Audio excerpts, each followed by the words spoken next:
I used to believe my wife was my muse, my brightest morning light. But her secrets unraveled in the dark, where whispered calls replaced our vows. Then I witnessed her lingering with a man who boasted wealth and false charm. They thought I was too blind, too quiet to confront their betrayal. Yet the rage in my heart forged evidence from every stolen glance and forged signature. Now I stand on the brink, determined to expose how she devoured our trust piece by piece.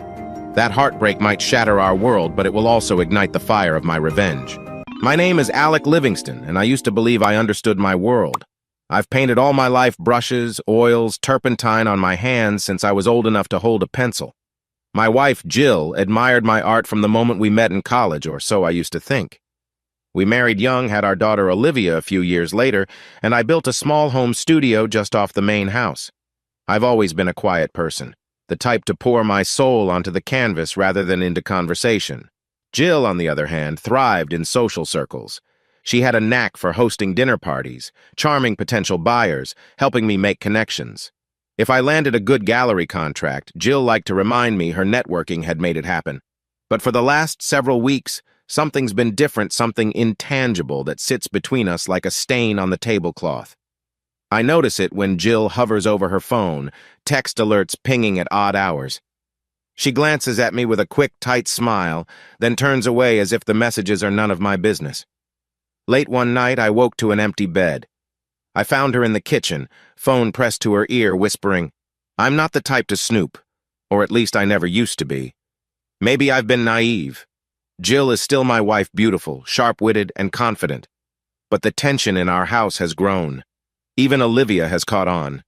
She's 14 and no fool. She notices how Jill leaves half-eaten dinners on the table, how Jill's eyes flick toward the driveway as though waiting for some signal. This afternoon, I'd just put the finishing touches on a large commissioned painting, an impressionistic piece for a local hotel lobby, when Jill's phone went off again.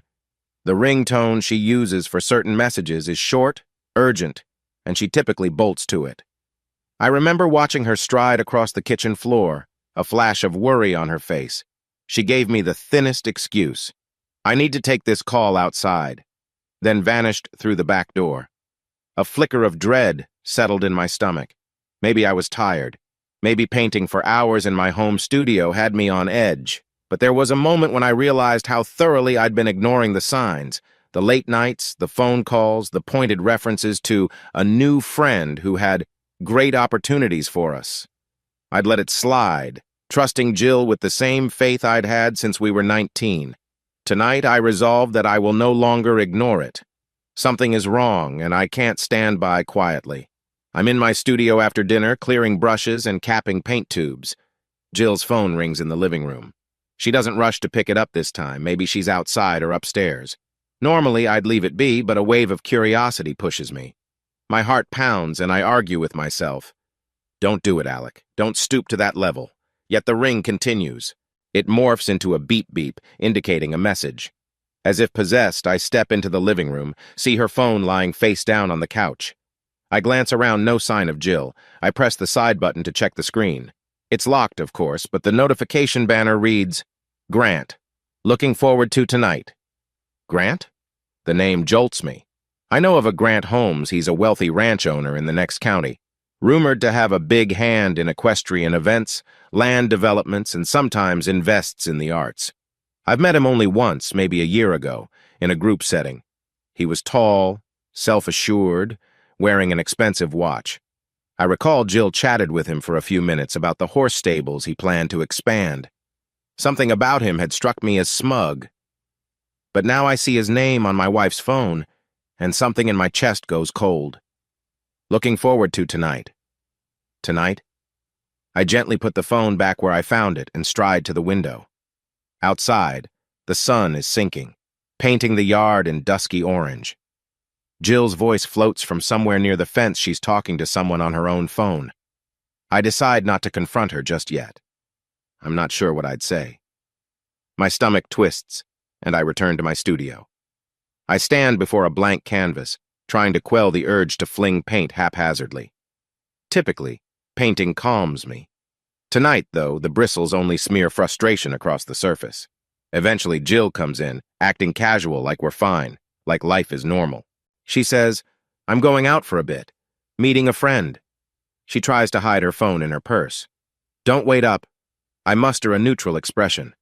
"Everything okay?" She arches an eyebrow. "Yes, Alec, I just have errands." Her tone is clipped, like I'm prying. She's never been this guarded. I watch her leave, and the door closes with a decisive thunk. I glance up the stairs and see Olivia's head peeking around the banister. She looks worried. About an hour later, I decide to text Jill, just to test the waters. "Hey, everything all right?" No response. I wait another 30 minutes. Send a second. "When will you be home?" Still no response. Midnight rolls around and I'm pacing the living room, checking the driveway every time headlights pass the house. Olivia is in her room, presumably trying to sleep, but I suspect she's awake. I can feel my daughter's tension, as if it's my own. Finally, at 1:30 in the morning, Jill's car pulls up. She steps out, hair slightly messy, reeking of a faint cologne I don't recognize. Her eyes widen a fraction when she notices me standing in the hallway. "Where were you?" I ask softly. She shrugs off her jacket. "Just out." "Doing what?" "Alec," she sighs, "it's late, we can talk tomorrow." She brushes past me, heading toward the stairs. I grab her wrist gently. "I texted you. You never answered." She avoids my gaze. "My battery died." It's an obvious lie. Her phone screen is lit up in her purse, bright as day. I don't press it further. I let her go, hearing the soft creak of each stair as she disappears. Something inside me cracks. There's a hollowness in my chest, a swirling doubt in my mind, and I realize that the marriage I thought we had might be disintegrating. At 2 in the morning, I'm still awake, sitting in my studio with half-finished works around me. My hand trembles when I try to hold a brush. The question echoes, why? Why is she lying? The next day, I move through the house like a ghost. Jill is curt at breakfast, offering no explanation. Olivia eyes me carefully. She's too perceptive. Later, as Jill heads out again, Olivia tugs my sleeve. "Dad," she whispers, "something's off with Mom. She's always on her phone or leaving at weird times. She pauses. I'm worried. I force a small smile. "I know, honey, I'm trying to figure it out." Olivia nods, her bright eyes full of concern. She's only in 9th grade, but she's mature beyond her years. I give her a brief hug. "Let me handle it, okay? Don't stress." She bites her lip. "If you need any help, let me know." I watch her go upstairs, heart heavy. I promise myself I won't let this poison seep into Olivia's life any more than it already has. Around noon, I step outside to phone an old friend, Todd, who happens to be an attorney. We talk now and then, but never about anything serious. This time, I find myself describing Jill's odd behavior, how she's sneaking around, ignoring me, possibly meeting up with someone. Todd stays silent for a long beat, then says, "You need evidence, Alec. Don't jump to conclusions, but if you suspect an affair or something worse, gather proof. I hate to say it, but people can be nasty when confronted." His words sink in. Am I truly suspecting an affair? My stomach churns at the thought. Jill would never, would she? That evening, I decide to set up a small camera near my studio door. It's not a huge step, just something to see if Jill rummages around my paintings when I'm not looking. I also know there's a family iPad we rarely use, which might be logged into Jill's iCloud messages. If Jill's up to something shady, I need to know. I flick on the iPad, type in the passcode, and sure enough, messages begin to sync. My pulse is in my throat. A text thread pops up. Grant. "Looking forward to tonight. The stables are empty after 8. Jill. I'll make it happen, but Alec's been suspicious lately. Grant. Let me handle him if he becomes a problem." My hands shake so hard the device almost slips. Let me handle him. That's a threat, or it feels like one. My mouth goes dry. This is bigger than I expected. Some random fling is one thing, but what if Jill's letting some man talk about handling me as though I'm an obstacle? I copy the screenshots, emailing them to myself. My vision blurs with anger. How long has this been going on? Is Jill so enthralled by this Grant that she's turned into a conspirator? I hear the garage door open, so I quickly shut the iPad. Jill enters, calls, "Alec, you home?" I swallow my fury, step out. "Yeah, in here." She flashes a tight grin. "Dinner? I was thinking we could order pizza." I nod, forcing normalcy. My heart is pounding. Sure, pizza sounds good. All I can see is that text. Let me handle him. 3 days pass. I'm careful not to show my hand, letting Jill think she's fooling me. Meanwhile, Todd suggests I gather financial documents, so I delve into our shared bank accounts. I notice a few suspicious transactions, large withdrawals on days Jill claimed to be out shopping. She never came home with big purchases, though. I also see smaller payments labeled ranch fee, which is bizarre. We don't own a ranch, and I don't recall any membership or subscription that would say ranch fee. My gut twists. Jill might be funneling money to Grant under the radar. Olivia picks up on my tension. One night after Jill leaves, again Olivia creeps downstairs.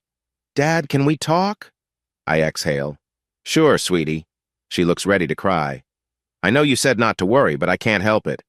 Mom is acting so strange, and she never tells me where she's going. She even canceled our usual mother-daughter trip. I guide her to the couch. Liv, I need you to trust me. I'm working on it. If something bad is happening, I'll handle it. She tugs the hem of her hoodie, eyes brimming with tears. Is she cheating on you? The words slice me. I don't know for sure, I say carefully, but it looks that way. She releases a trembling breath. You have to stop her, Dad. You have to stand up for yourself, for us. I hug her tight. I will. I promise.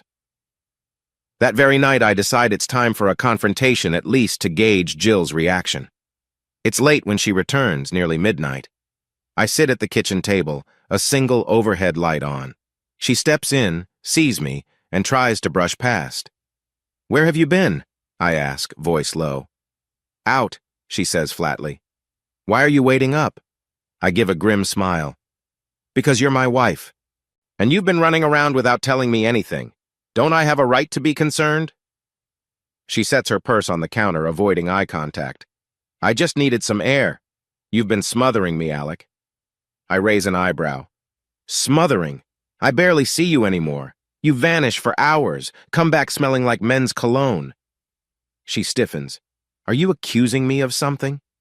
I lean forward. Should I be? For a moment, her facade falters. Then she tries to regain control. If you have a problem with me going out, maybe you need to reflect on yourself. You're always in that studio, painting away, ignoring me. Maybe I need attention, excitement. Anger flares. So you find excitement with Grant Holmes? Her eyes widen, and that's enough confirmation. She recovers fast, though. He's a businessman helping me with a project. That's all. A project that involves forging my name on checks? I toss a bank statement on the table. Ranch fee, multiple times. Care to explain? She pales. Those are personal investments, I was going to tell you. My chest tightens. Jill, you're lying. She snatches the paper.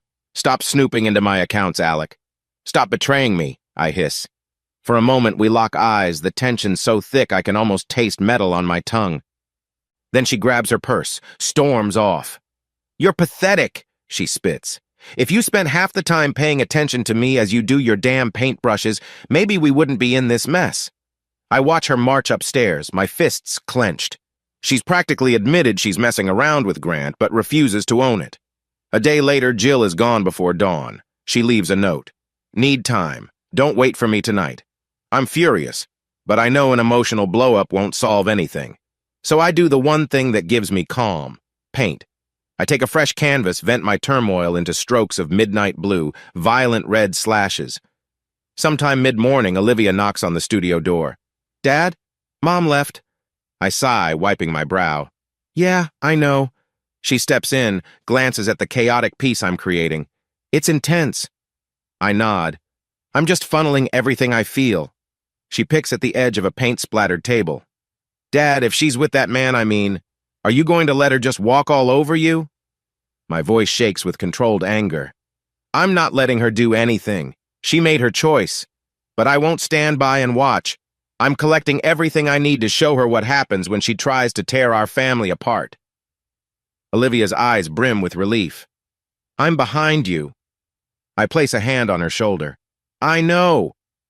I sense our bond strengthening. Jill may have turned her back on us, but my daughter and I are forging a pact. We protect each other. That afternoon, Todd calls, telling me he's found a friend of his who works in financial forensics. The friend might help sift through suspicious bank records. I jump on it. Over the next few days, I pass him copies of statements, questionable transactions, everything.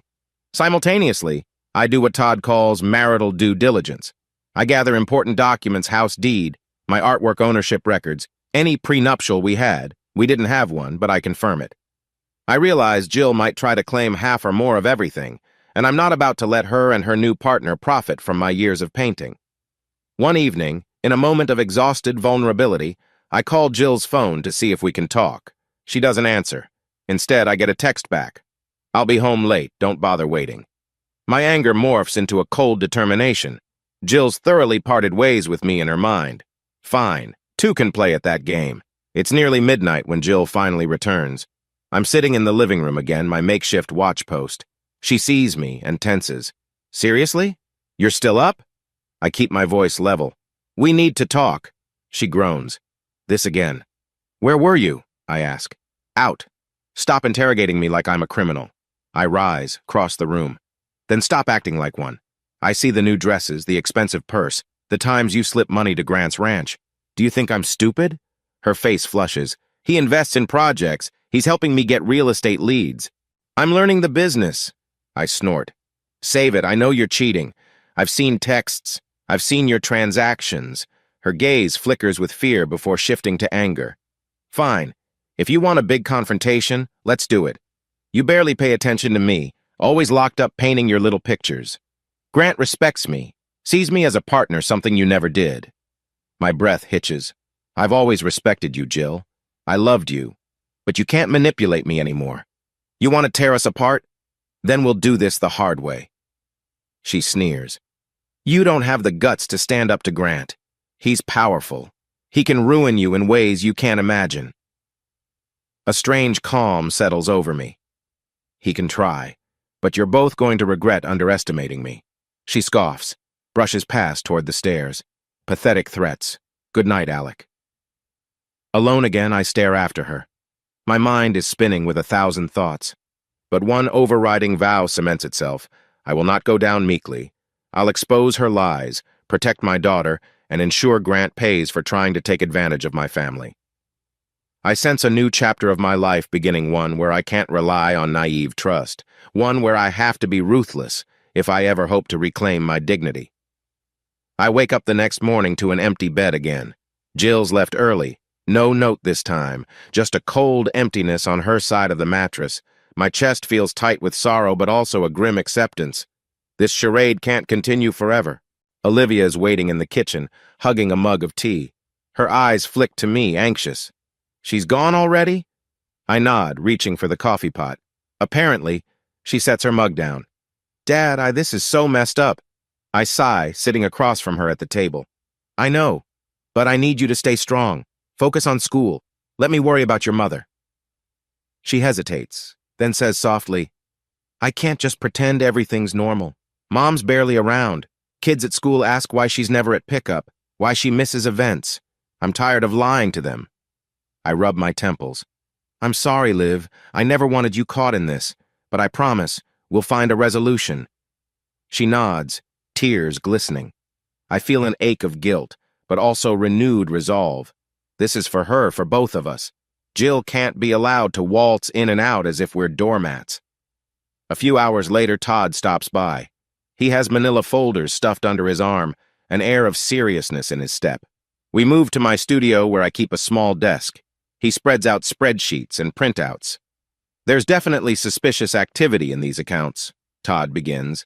"Large sums shifting from your joint account into Jill's personal accounts, and from there to a holding company labeled GH Holdings." My jaw sets. "GH Grant Homes, presumably." Todd nods. "That's the assumption. I did a little digging. GH Holdings is tied to land deals all over the county, plus rumored laundering for bigger fish. This is deeper than a simple affair, Alec. Jill's knee-deep in potential fraud."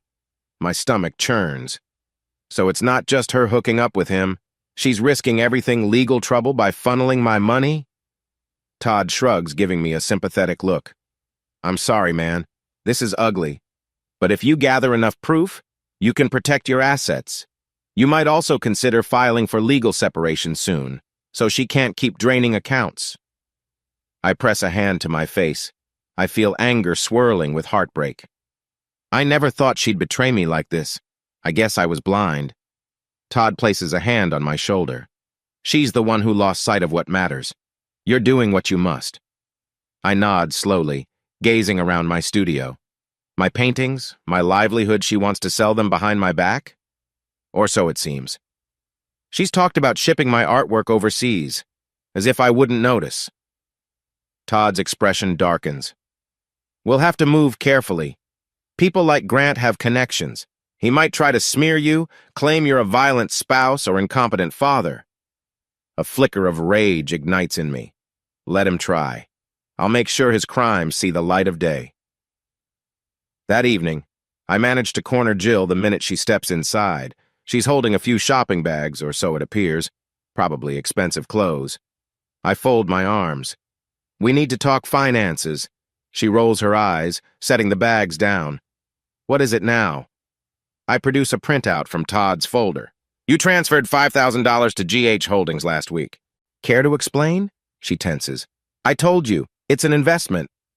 You didn't consult me, I snap. That's joint money, my art earnings. She shrugs with feigned innocence. I'm your wife. We share accounts. I was going to bring you in once the deal was finalized. My laughter is bitter. Don't patronize me. You think I don't know about you and Grant? Her eyes flash.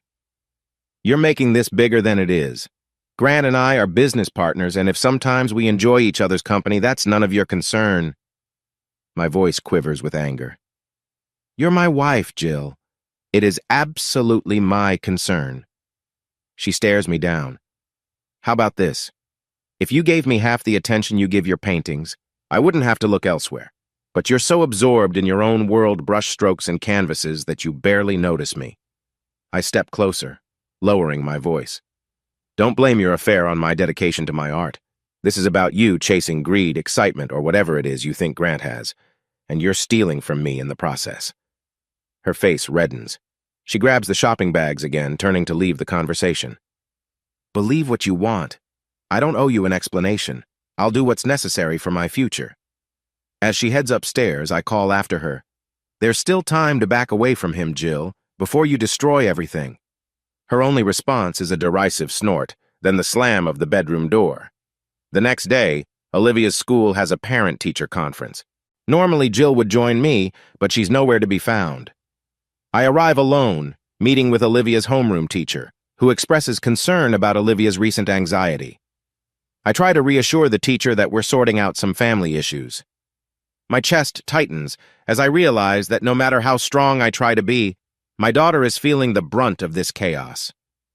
On the drive home, I see Jill's car parked in the driveway. I exhale, preparing for another tense encounter.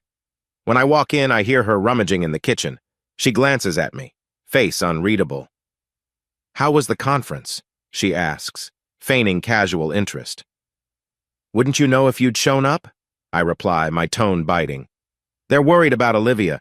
She's stressed by your absences. She sighs, arms folded.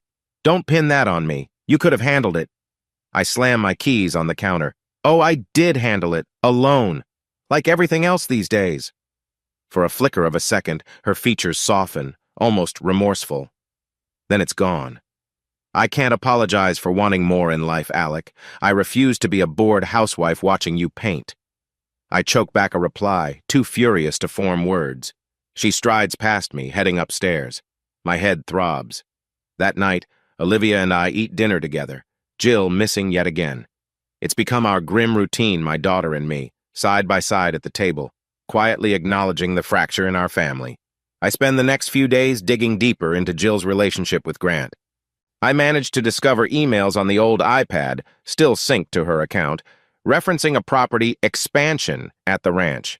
They mention me by name as someone who shouldn't interfere. Grant to Jill, ensure he doesn't find out about the second stable. I want to keep it off the books. Jill to Grant. I'll handle him.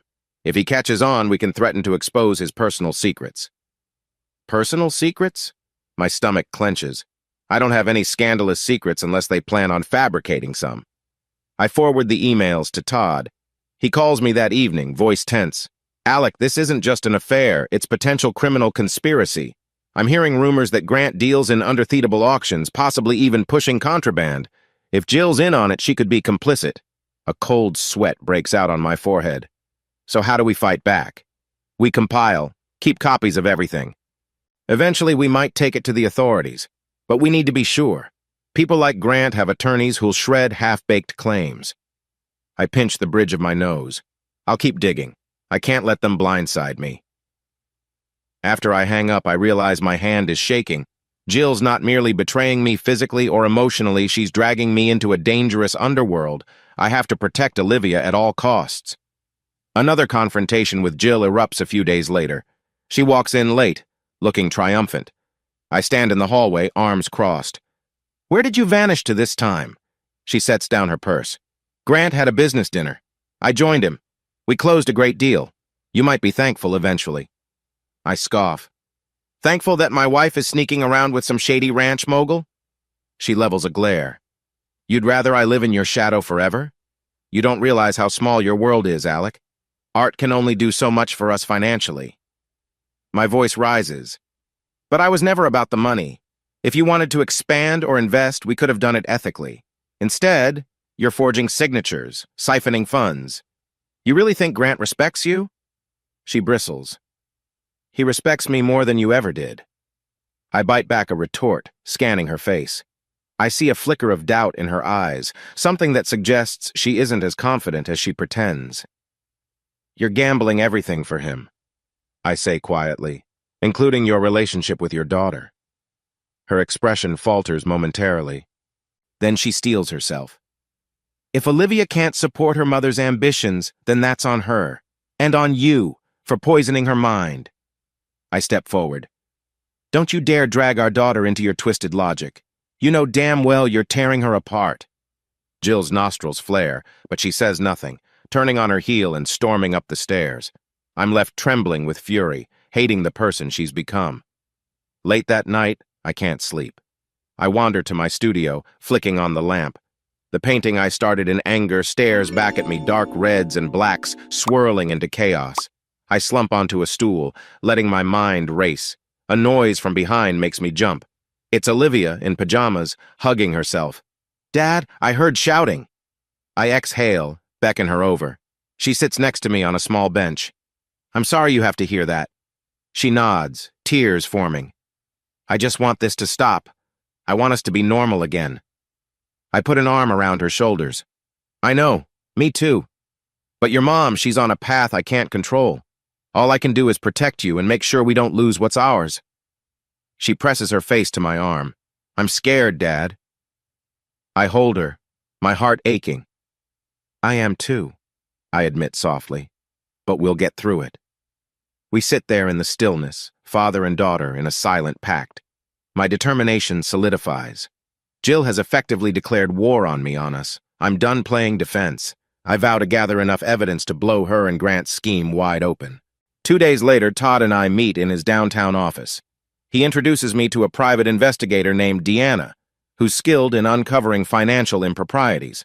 We discuss the ranch expansions, the hush-hush stable deals, the possibility that Grant is laundering money. Deanna explains, I've got sources who say Grant set up multiple shell companies. He's roping your wife in as a front. If she's forging your signature, that's a felony. If we can tie these transactions to illegal activity, we can bring in law enforcement. I rub my temples. I just want to ensure my daughter's future isn't wrecked by Jill's actions. Is that possible? Todd interjects. We can file for legal separation to shield your assets. Also, if Jill's indicted, it may limit her ability to claim property. My throat tightens. As monstrous as Jill's behavior is, the idea of her facing criminal charges hits me like a punch. But then I remember how she's threatened me, how she's dismissed Olivia's well-being. If Jill goes to prison, that's on her. She made these choices. I shake hands with Deanna, finalize the plan. Let's do it. I'll give you any information you need. She nods firmly. I'll be discreet but thorough. If Jill's crossing lines, we'll find out. It's nearly dusk when I return home. The house is quiet, Olivia's still at a friend's. Jill's car isn't here. I step inside, a knot in my stomach. I wander through the living room, noticing the family photos on the wall. One of them shows me and Jill at our wedding, beaming with joy. We look so young, so full of promise. I wonder, where did that Jill go? Suddenly, headlights splash across the window. I peek out to see Jill stepping out of a sleek black SUV. Grant is in the driver's seat. She leans back in, exchanging a few words, then closes the door.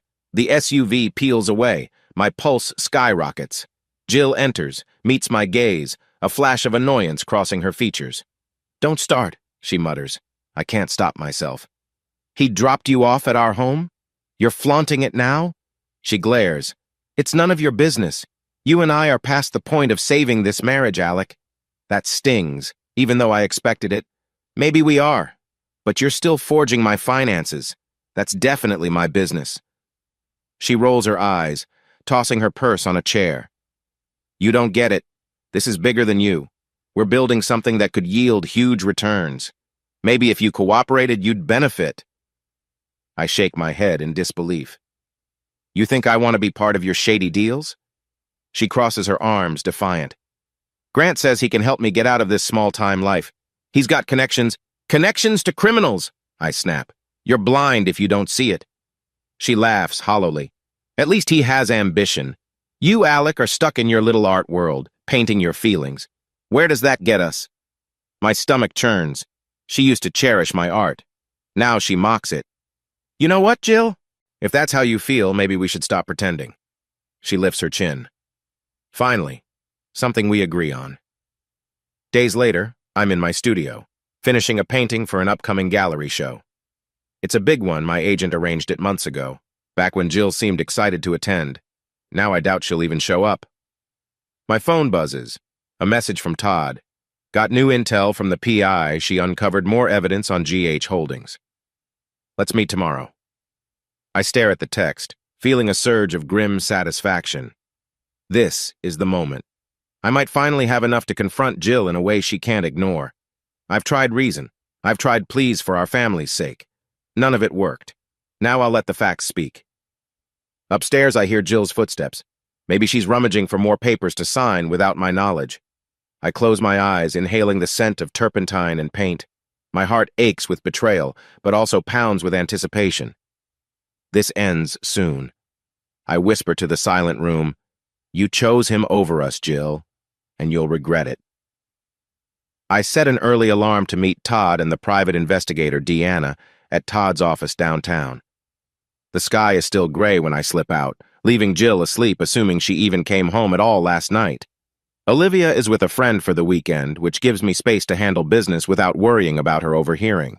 At Todd's office, Deanna greets me with a firm handshake. "I've confirmed that GH Holdings is funneling money through multiple shell accounts. Jill's name appears as co-signer on at least 2. My chest tightens. She's that deep in? Todd slides a folder my way. "We also have logs of her forging your digital signature on some documents to authorize releases of your funds. This is serious, Alec, potentially felony territory." I flip through the pages, feeling a swirl of anger and heartbreak. Jill, my wife, committing crimes behind my back. "So how do we use this?" Deanna explains. "We can present it to the authorities, but it might be wise to file for legal separation first, to protect your assets. Once that's in place, we share evidence with law enforcement. Let them build a case against Grant and Jill." I picture Jill's reaction to a potential arrest. Despite the rage I feel, a pang of pity tugs at me, but I steel myself. She made her bed. "All right," I say quietly. "Let's do it. I'm done letting them walk all over me." Todd nods. "We'll proceed carefully. They might retaliate." I square my shoulders. Let them. I'm not afraid anymore. That afternoon, I return home to find Jill in the living room, rummaging through the mail. She glances up, arches a brow. "You're out early these days. Plotting something?" I set my keys down. "Funny, I could ask you the same. Except I already know the answer. Forging my signature. Stealing from me." She sets the envelopes aside, crossing her arms. "I'm not stealing from you, Alec. I'm ensuring a better future for myself." The coldness in her voice stings. "At the cost of your daughter's stability? At the cost of your marriage?" She laughs bitterly. Don't act like our marriage was stable. You've been married to your easel for years, ignoring my needs. I shake my head, controlling my temper. We had a good life. You chose to chase more. She shrugs. Yeah, well, I deserve more. Grant sees my potential. I swallow the anger. When the authorities start asking questions about your involvement in GH Holdings, will he still see your potential, or just let you take the fall?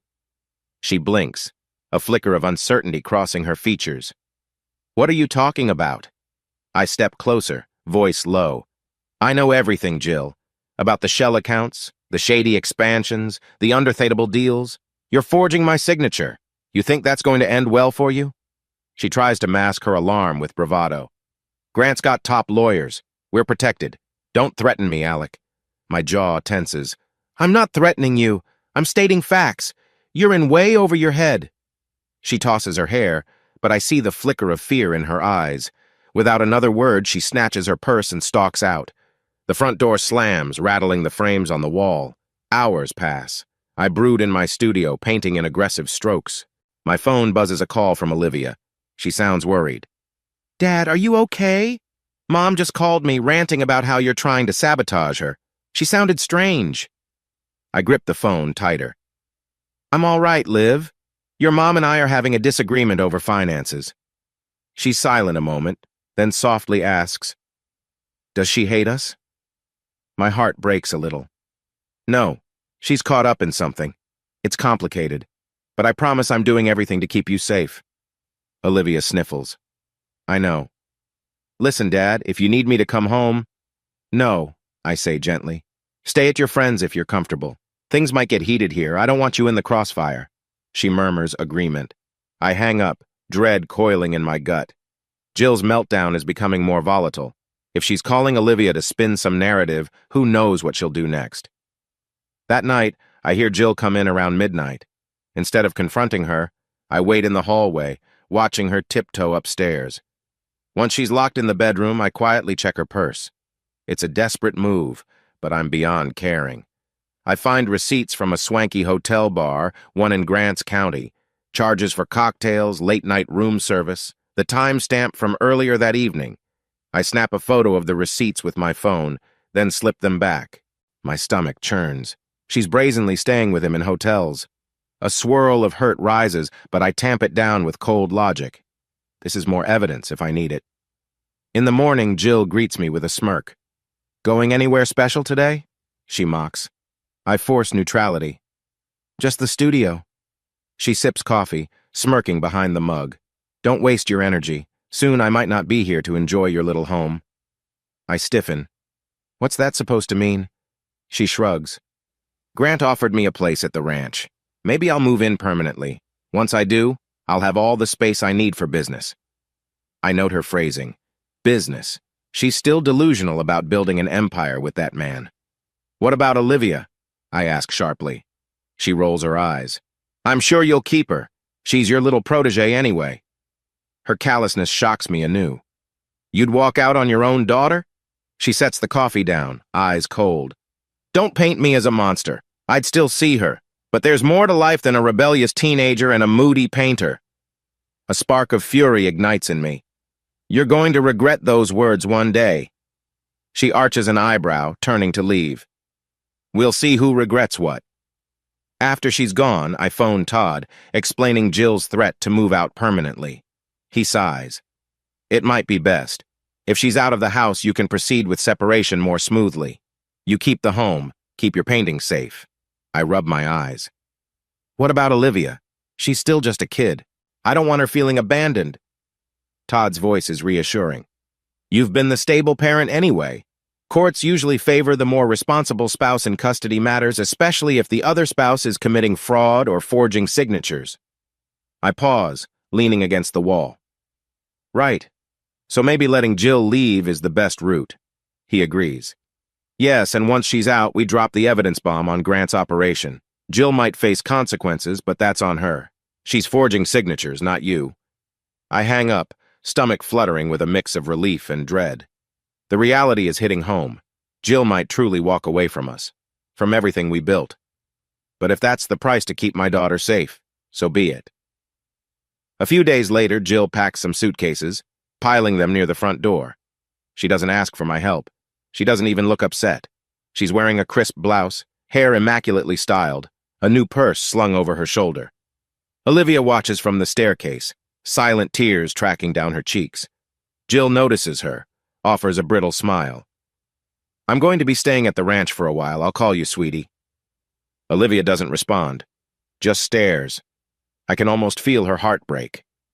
Jill picks up 2 suitcases, stepping out the door. She returns for the third, says nothing to me, and leaves again.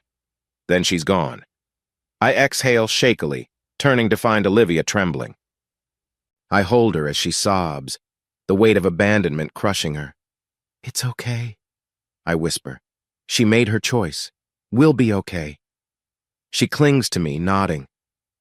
Why doesn't she care? My throat tightens. I think she cares more about herself than anyone else right now. In that moment, I realize we're free of her daily toxicity in the house. It's a twisted relief. But I also sense the next battle looming. Jill and Grant are now unencumbered, probably preparing bigger moves. With Jill gone, I waste no time safeguarding the house and my studio. I change the locks, install extra security cameras. I call Todd to proceed with legal separation, citing Jill's desertion, her financial fraud, everything. Todd files the papers swiftly. We also finalize a data package to hand over to law enforcement, detailing GH Holdings' suspicious activities. Deanna, the private investigator, arranges a meeting with a detective she trusts. Meanwhile, Olivia tries to resume a normal routine school, hanging out with friends. She's quieter than before, but there's a glimmer of relief in her eyes that Jill's chaos isn't in our living room anymore. Still, the nights are tense. Sometimes Olivia asks, "Dad, what if Mom shows up with Grant? What if they try to take the house?" I reassure her, they can't just take it.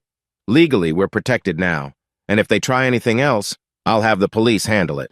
She nods, but I see the fear. I vow again to shield her from the fallout. A week passes in an uneasy calm. Then one afternoon, as I'm working on a new painting, I get a phone call from a detective at the county's financial crimes unit, referencing the file Todd's team submitted. The detective's polite but direct. "Mr. Livingston, we're reviewing the material on GH Holdings and your wife's involvement. We'd like to speak with you further. Maybe arrange a time to come by and see if you can clarify any points." I agree readily, a sense of vindication swirling. Jill and Grant can't ignore this forever. The detective mentions they might soon request a formal interview with Jill, which could lead to charges if the evidence holds up. I hang up, exhaling. I feel a measure of relief, but also a sense that things will escalate soon. Jill's going to learn that playing with Grant's shady empire has consequences. That evening, as Olivia and I eat dinner, just the two of us, my phone vibrates. It's Jill. I hesitate, then answer on speaker so Olivia can hear if she wants. Jill's tone is tense. "Alec, we need to talk." I glance at Olivia, who nods. "All right," I say. "Talk," she huffs. "Not on the phone. Let me come by." My gut clenches. "Come by then. But you do not bring Grant near our home. Understood?" She scoffs. "Fine. I'll be there in half an hour." Olivia visibly pales. I put a reassuring hand on her shoulder. "I'll handle it, okay?" Olivia retreats to her room. I tidy up the kitchen, heart pounding. This could be anything: Jill apologizing, Jill threatening, or some frantic attempt to salvage her situation now that the cops are sniffing around. Half an hour later, she arrives, looking harried. "We need to drop all this nonsense," she says, stepping inside. "Grant told me you filed some complaint." I fold my arms. "I filed the truth with the authorities." She purses her lips. "Why can't you just let me handle this business? You'll benefit if we succeed." Disbelief floods me. "Are you hearing yourself? You forged my name. You stole my money. Now, the law is involved." She throws her hands up. "Grant says we can fight it. He has lawyers. But it'd be simpler if you withdrew your complaint." Said it was all a misunderstanding. I stare, aghast. "You want me to lie to protect you and your criminal boyfriend?" She steps closer, voice dripping with desperation. "He's not a criminal. He's ambitious. And yes, we used unorthodox methods, but it doesn't have to be an indictment. If you just tell them it was a marital mix-up." Jill, I interrupt coldly, you threatened me. You threatened to ruin me financially. You left your daughter. You betrayed every vow we ever made. And you want me to roll over, let you and Grant continue your scam? Her face contorts with anger. You're so self-righteous. You think painting pretty pictures makes you a saint? Meanwhile, you ignored me for years. I grit my teeth. That doesn't justify fraud or an affair. She glances around the house, eyes glistening. For a moment, I see the old Jill, the one who once cared about us. Then she blinks, and it's gone. If you move forward, you'll destroy everything. I'll be arrested, possibly. Is that what you want? I sigh, a flicker of sadness creeping in. I don't want that. But you forced my hand. You made your bed with Grant. Now lie in it. She hisses, You'll regret this, and storms out. The door slams, echoing in the hallway. I lock up, find Olivia at the top of the stairs. She has tears shining in her eyes. Did she say anything about me? I swallow hard. Not really. She's more worried about herself. She nods, lips trembling. I heard bits of it. She's still not sorry, is she? I shake my head. No, sweetheart, she's not. We stand there in silence. I feel a wave of finality. Jill is fully immersed in Grant's world, and she'd rather tear us down than admit fault. My next steps are clear. Finalize the separation, cooperate with the authorities, and ensure Olivia and I remain untouched by Jill's consequences. As I guide Olivia to her room, I realize the part of me that once loved Jill died tonight. A door in my heart has slammed shut. Now I stand on the threshold of a new life, one where I must be unflinching, methodical, and resolute. She chose to threaten me one last time. She'll see I don't fold. Tomorrow the detective is scheduled to come by. I'll hand over every file, every screenshot. In a matter of days, Jill and Grant might find themselves on the receiving end of charges. A wave of grim satisfaction washes over me. This is the path she forced upon me. I flick off the lights, heading to my studio for one last look at my work in progress. A swirl of colors capturing heartbreak and fury, but also a sense of hope in the background strokes, a glow of something bright. That's for Olivia. For us. I've never known a morning to feel quite this still. The sun filters through my blinds, painting the bedroom floor in stripes of pale gold. I lie there for a few minutes, wondering if I'm dreaming, because it's eerily quiet, no Jill rummaging through the closet, no hushed phone calls in the hallway, no tension thrumming in the walls. I roll onto my side. The sheets beside me are cold and empty, which should come as no surprise. She left this house, moved in with Grant at his ranch, or so she proclaimed. In the past, I would have felt a sting of heartbreak, but this morning, all I sense is relief. It's as though a toxic fog lifted overnight. When I finally get out of bed, I find Olivia already in the kitchen, perched at the small table with her laptop open. She's scrolling through photos from last night images she took on her phone. Our quiet dinner of leftovers, a half laugh as she tried to lighten my mood with silly memes, that sort of thing. The expression on her face is subdued but determined. Morning, I say gently, running a hand through my unkempt hair. She looks up, offers a tentative smile. Morning, Dad. I'm checking the local news. There's a small snippet about Grant hosting some major investor gala at the ranch this weekend. Funny how they still call it his ranch, even though half the county is investigating him. I exhale, pouring myself a cup of coffee. It's probably business as usual for him. The man's arrogant enough to think he's untouchable. Inside, my frustration brims. I know Todd and the detective are building a case. I know Jill is knee-deep in it all. But I can't help imagining that smug look on Grant's face as he parades around, believing he's won. Olivia closes her laptop. I wish all this could just end. It feels like we're living in a never-ending drama. I lean against the counter, sipping coffee. You and me both. But we have to stick to the plan. Let Todd and the authorities handle the legal side. I just need to show them every scrap of evidence. That'll bring Grant down. She nods quietly, then places her laptop aside. Where do we stand with Mom? The question is so raw, it twists my gut. We stand where she put us, I reply, keeping my voice low. She's chosen Grant, his schemes, and whatever twisted excitement she's chasing. She made her bed. A flash of hurt crosses Olivia's features. I hate that she can just walk out. Doesn't she realize what she's done to us? I step forward and rest a hand on her shoulder. I don't think she cares in the way we wish she would. She's too caught up in her own fantasy. My daughter's eyes mist. I miss the old mom, but I can't forgive the new one. I don't have a neat response for that, so I just squeeze her shoulder in understanding. If there's one thing Jill taught me, it's that blind faith can be dangerous. We both have to learn the difference between hoping for the best and letting someone destroy us. Later that afternoon, Todd calls, voice brisk. Alec, the detective's requesting more detailed statements from you. He'd also like any direct documentation of Jill's forging your signature. Have you found more examples? I glance at the folders on my desk.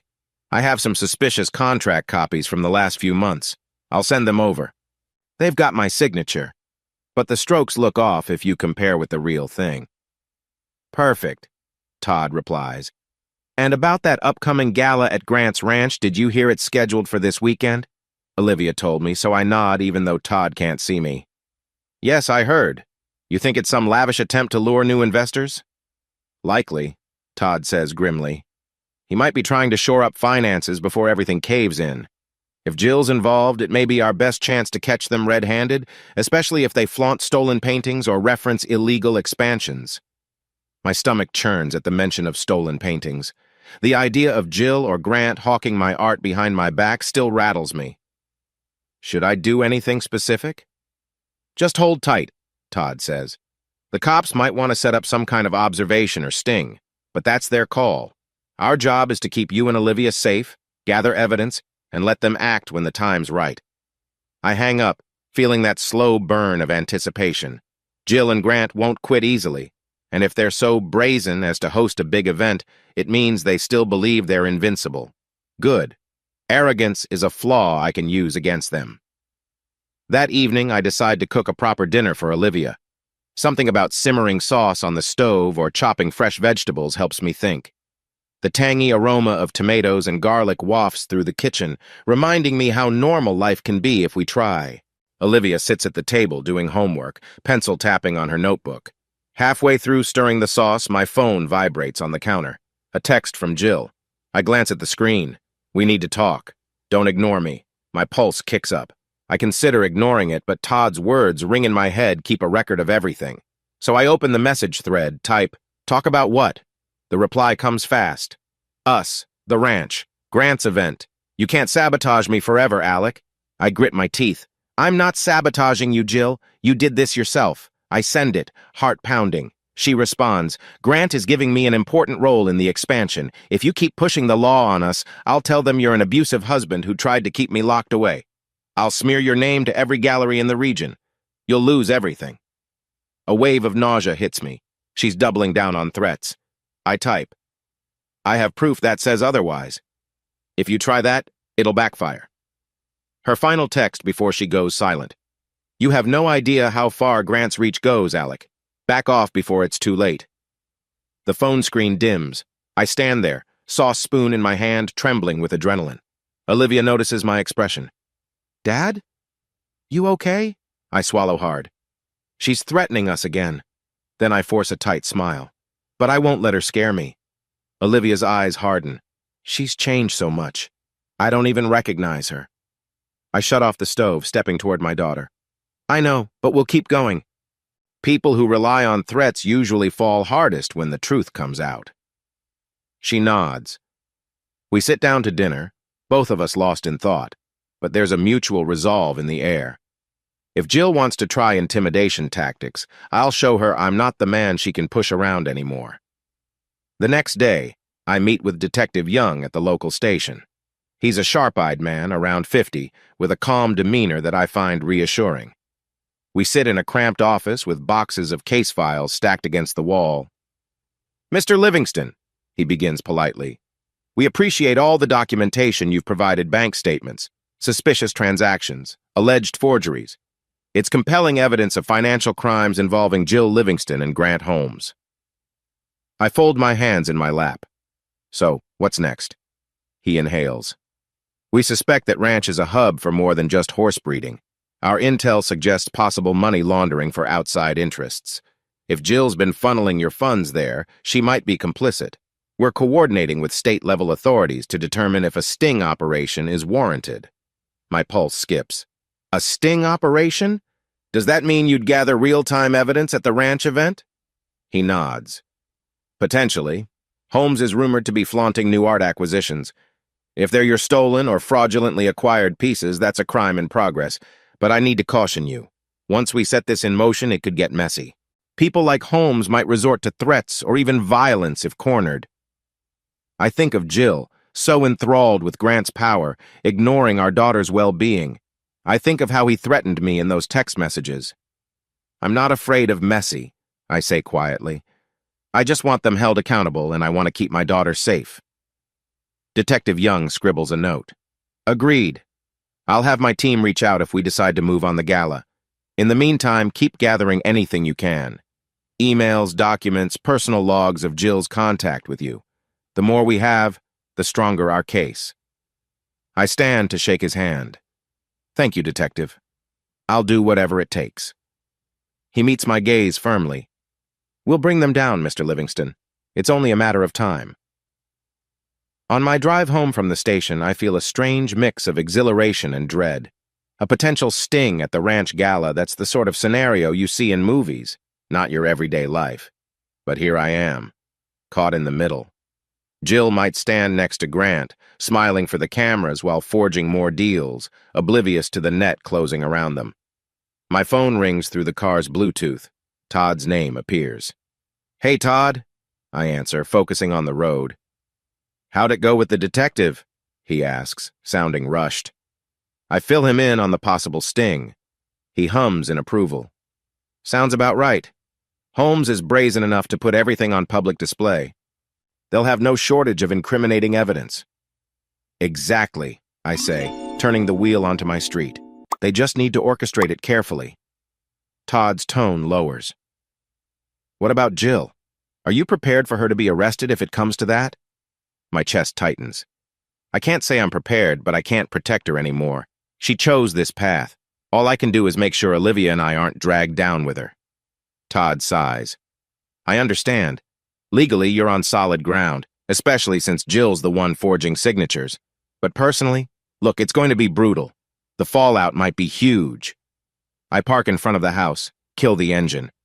I'll take brutal if it means we get justice for what they've done.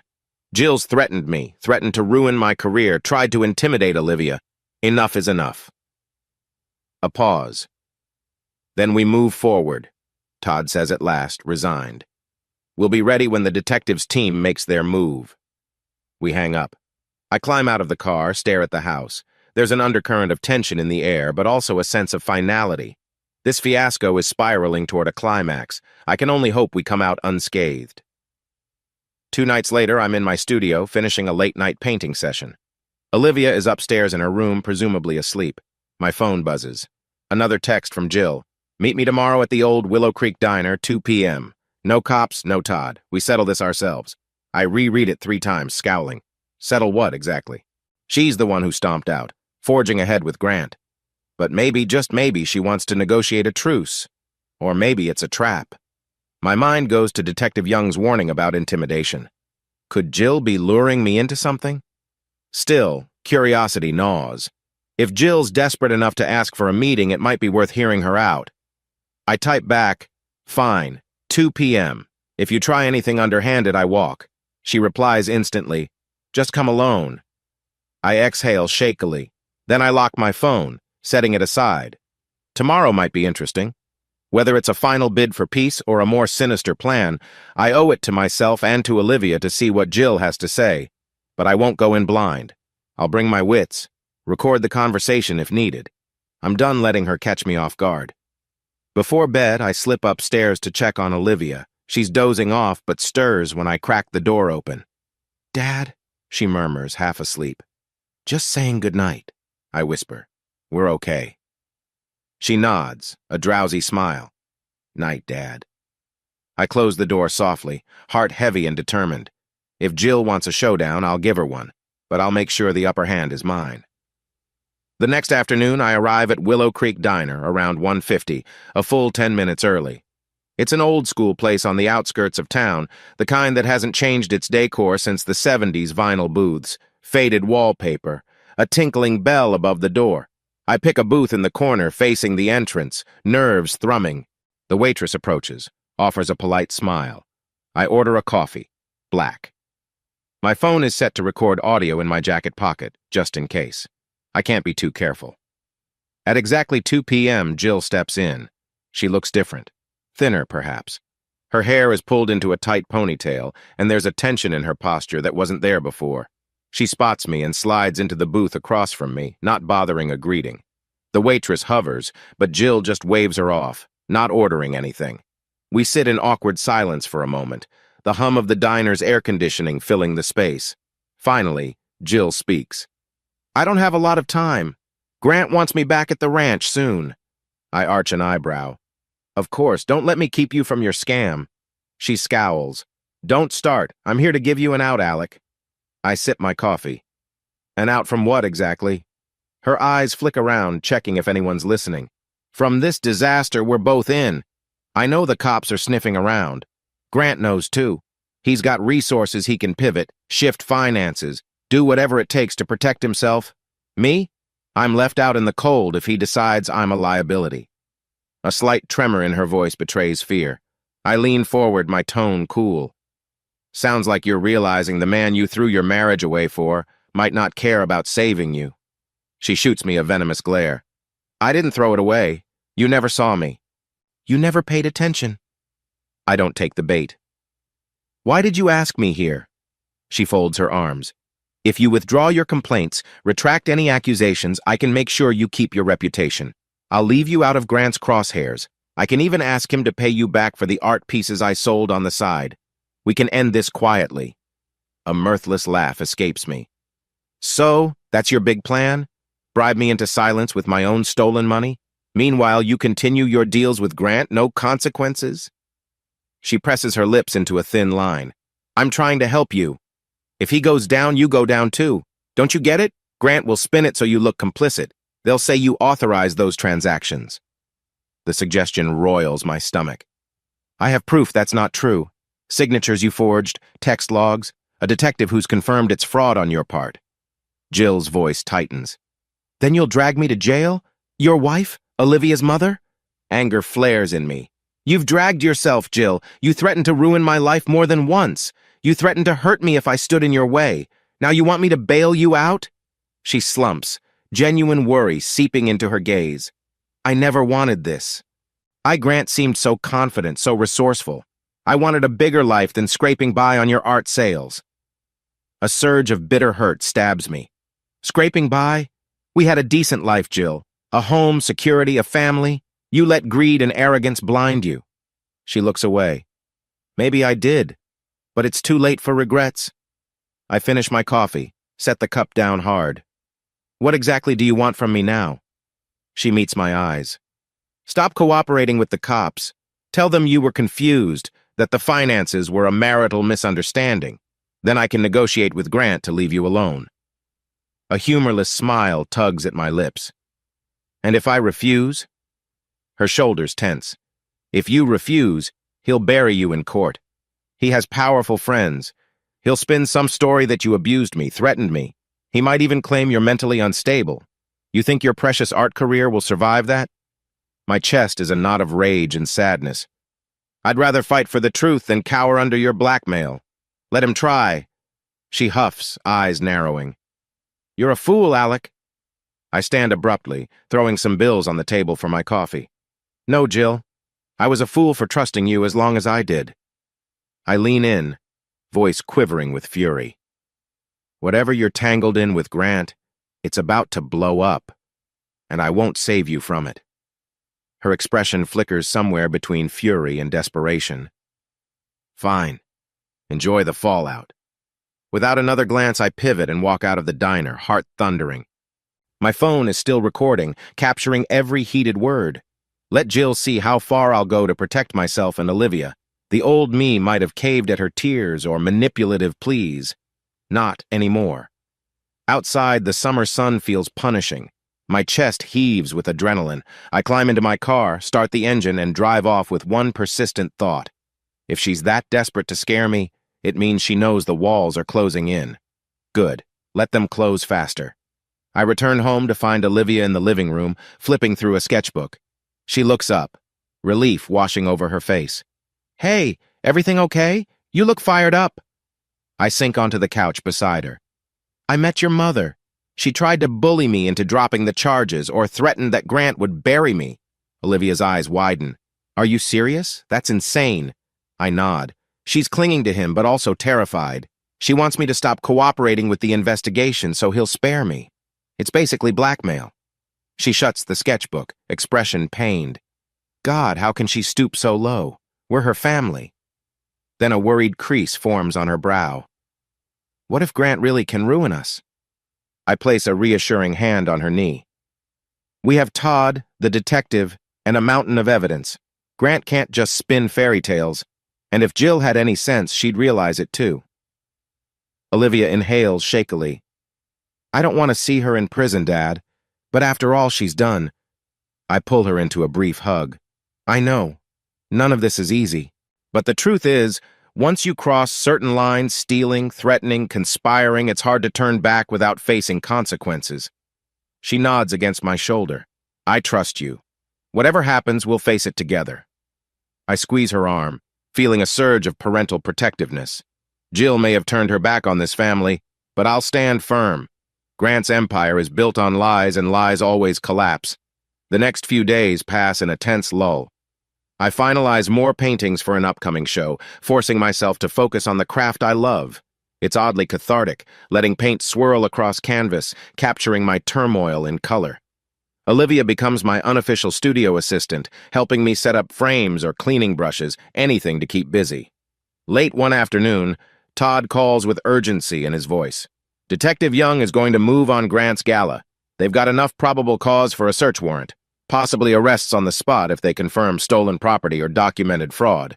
It's happening this weekend. My heart hammers. So that's it then. They're storming in? He exhales. They'll do it in a controlled manner. Undercover officers will attend as potential investors, watch for illegal transactions or for Jill presenting forged paintings. Once they have it on record, they'll signal the team to move in with the warrant. A swirl of adrenaline surges through me. And I just stay out of the way? Stay out of the way, he confirms. This is law enforcement's show, not ours. But be prepared for fallout. When Grant's arrested, Jill might be taken down alongside him, or she might panic and turn on you. We don't know. My stomach knots. I understand. I'll be ready. After we hang up, I stand in my studio, staring at a half-finished portrait of Olivia. Light catches in her eyes on the canvas, an echo of innocence that once filled our home. A war rages inside me, relief that justice is near, sadness for how far Jill has fallen. Olivia steps in, notices my expression. Bad news or good news? Both, I say softly, turning to her. They're planning to raid Grant's gala, possibly arrest them. That means your mother might be taken in too. She hugs herself, gaze dropping. I guess I knew it was coming, but it still hurts. I cross the room, placing a hand on her shoulder. Me too, but we can't shield her from the consequences. She made her choices. She nods, a tear sliding down her cheek. I'll be okay, Dad. Really. Just promise me you'll stay safe. I gently wipe her tear. I promise. By Friday night, the tension is almost unbearable. The gala is set for Saturday evening at Grant's ranch. According to Todd, undercover operatives will pose as wealthy buyers, possibly even mention interest in rare Alec Livingston paintings. That's when Jill might step in with forged documents or reveal illegal transactions. I spend the evening pacing the living room, phone close at hand in case Todd or Detective Young calls with last-minute instructions. Olivia watches me from the couch, anxious but silent. The house is otherwise still, Jill's absence both a relief and a reminder of how we got here. Around 9 o'clock, I receive a simple text from Todd. It's happening tomorrow night. Keep your phone on. My pulse thuds in my ears. I set the phone down, meet Olivia's gaze. They're doing it. She closes her eyes, exhales. Then this is it. I nod, heart heavy. Yes. By this time tomorrow, either they'll be in custody or we'll know how far Jill and Grant can spin their lies. Either way, we're crossing the finish line. Olivia rises, steps over to me. She wraps her arms around my middle in a fierce hug. I hold her tight, feeling the weight of the last months swirling in my chest. Betrayal, heartbreak, anger, and a dogged hope that we'll finally be free. I murmur, "No matter what, we still have each other." She nods against me. That's all I need. And so we stand there, father and daughter in the living room, bracing ourselves for the final showdown. I can't help but think back to the first flickers of suspicion I had, the countless nights Jill vanished, the hurt in Olivia's eyes. Tomorrow the truth hits the light. Tomorrow Jill will answer for her sins or slip deeper into the quagmire she created. One more night of waiting, one more test of our resolve. Saturday dawns bright and hot, a blistering sun beating down on the neighborhood. I wake early, as if my mind refuses to let me sleep in on a day like this. The tension in my chest feels like a coiled spring ready to snap. Olivia sleeps in for once, no need to rush out of bed on a weekend, so I step into the kitchen alone. My coffee tastes bitter. I can barely notice the flavor. My phone is on the counter, fully charged. At some point, I catch a glimpse of my reflection in the microwave door. There's an edge to my eyes, a grim set to my jaw that wasn't there months ago. The quiet painter who once tiptoed around Jill's moods is gone. Now I'm a man ready to see justice done. Sometime mid-morning, Olivia pads in, hair messy, wearing an oversized shirt. She offers a small smile. "Morning, Dad?" "Morning," I say gently. "Sleep okay?" She shrugs, pouring herself a glass of orange juice. "I had weird dreams about the ranch. Woke up feeling antsy." I nod in understanding. "We just need to ride this out." Her gaze flicks to the clock on the wall. "When's the gala?" "Early evening, I think." Todd said the real action might happen after dark, when they assume they're safe to talk about illegal deals. She grimaces. "I almost wish we could be there, just to see them get busted." A humorless chuckle escapes me. "Honestly? Me too. But it's safer to let the professionals handle it. Grant's a cornered animal right now who knows how he'd react if we showed up." She sighs, sipping her juice. "Yeah, you're right." I rub her shoulder gently. "We'll keep the phone close. If Todd or the detective calls, we'll know how it goes." The day passes in a surreal haze. I try to busy myself by rearranging my studio, organizing brushes, cleaning shelves. Olivia attempts some photography out in the backyard, capturing the sunlight filtering through the old oak tree. Every so often, our eyes meet, and we share a nervous nod. We're both counting the hours. By late afternoon, the temperature soars, so we retreat indoors. The air conditioning hums softly, a counterpoint to our racing thoughts. I check my phone at least every 5 minutes, half expecting Jill to text or call, half expecting Todd to update me with something. But nothing. Finally, around 6 in the evening, Todd sends a quick message. "We're in position. Stand by." My chest tightens. Olivia reads my expression from across the room. I say, "They're doing it now." She sets down her camera, moves closer. "God, I feel so restless. Do you think they'll arrest them tonight?" I exhale. "If they see enough evidence?" And from what Todd said, Jill might present stolen works or talk about forging my signature, which will seal their fate. She nods, chewing her lower lip. "I just can't believe it's come to this." I stroke her arm. "Me neither. But it was Jill's choice. We can't save her from herself." Minutes drag into an hour, then 2. The summer sun edges below the horizon, painting the sky with streaks of orange and purple. I can practically envision the ranch bathed in twilight, elegant lights strung around corrals, fancy cars lined up in the driveway, Grant likely wearing a smug grin, Jill in some expensive dress, trying to look important as she brokers underhanded deals. My phone remains silent. No calls, no texts. It's excruciating. Olivia sits on the couch, absent-mindedly flipping channels on the TV. Finally, she stops on a local station showing the evening news. But there's no mention of the ranch event, at least not yet. At around 9:30, the phone buzzes. We both jolt upright. I scramble to answer. It's Todd, sounding breathless. Alec, it's happening. The undercover team saw Jill bragging to potential buyers about forging your art documents.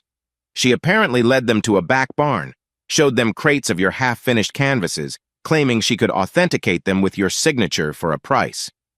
My heart pounds. So she's basically confessing to fraud. Yeah. The detective radioed me. They have it on camera. Now they're waiting for Grant to show up and finalize the sale. Once he does, that's enough to justify immediate arrest. A swirl of emotions: vindication, sadness, relief. So this is it. Todd hesitates. Yes, you might want to brace yourself. They're planning to move in any minute now. If Jill resists or tries to run, it could get messy. I swallow hard, glancing at Olivia. She's leaning forward, eyes wide. Okay, keep me posted. Todd says he will and hangs up. I relay the conversation to Olivia in hushed tones. She sets the remote aside, pulling her knees up. She's showing them your canvases? The nerve. I nod, a grim smile on my lips. The nerve indeed, but it's the exact evidence the cops need. 10 agonizing minutes pass, then 15. Finally, Todd calls again, voice crackling with adrenaline. They went in, badges out. Holmes tried to bribe them, and he's in handcuffs now. Jill, she was screaming, trying to run. They detained her, too. No one got hurt, as far as I know. My breath leaves me in a rush, knees almost buckling. Olivia grips my arm. I put the call on speaker so she can hear. Todd continues. They're confiscating the crates, checking financial records. It's all happening right now, Alec. The entire ranch is on lockdown, swarming with law enforcement. Olivia's eyes fill with tears, whether from relief or shock, I'm not sure. I manage to ask, what happens to Jill? Todd exhales.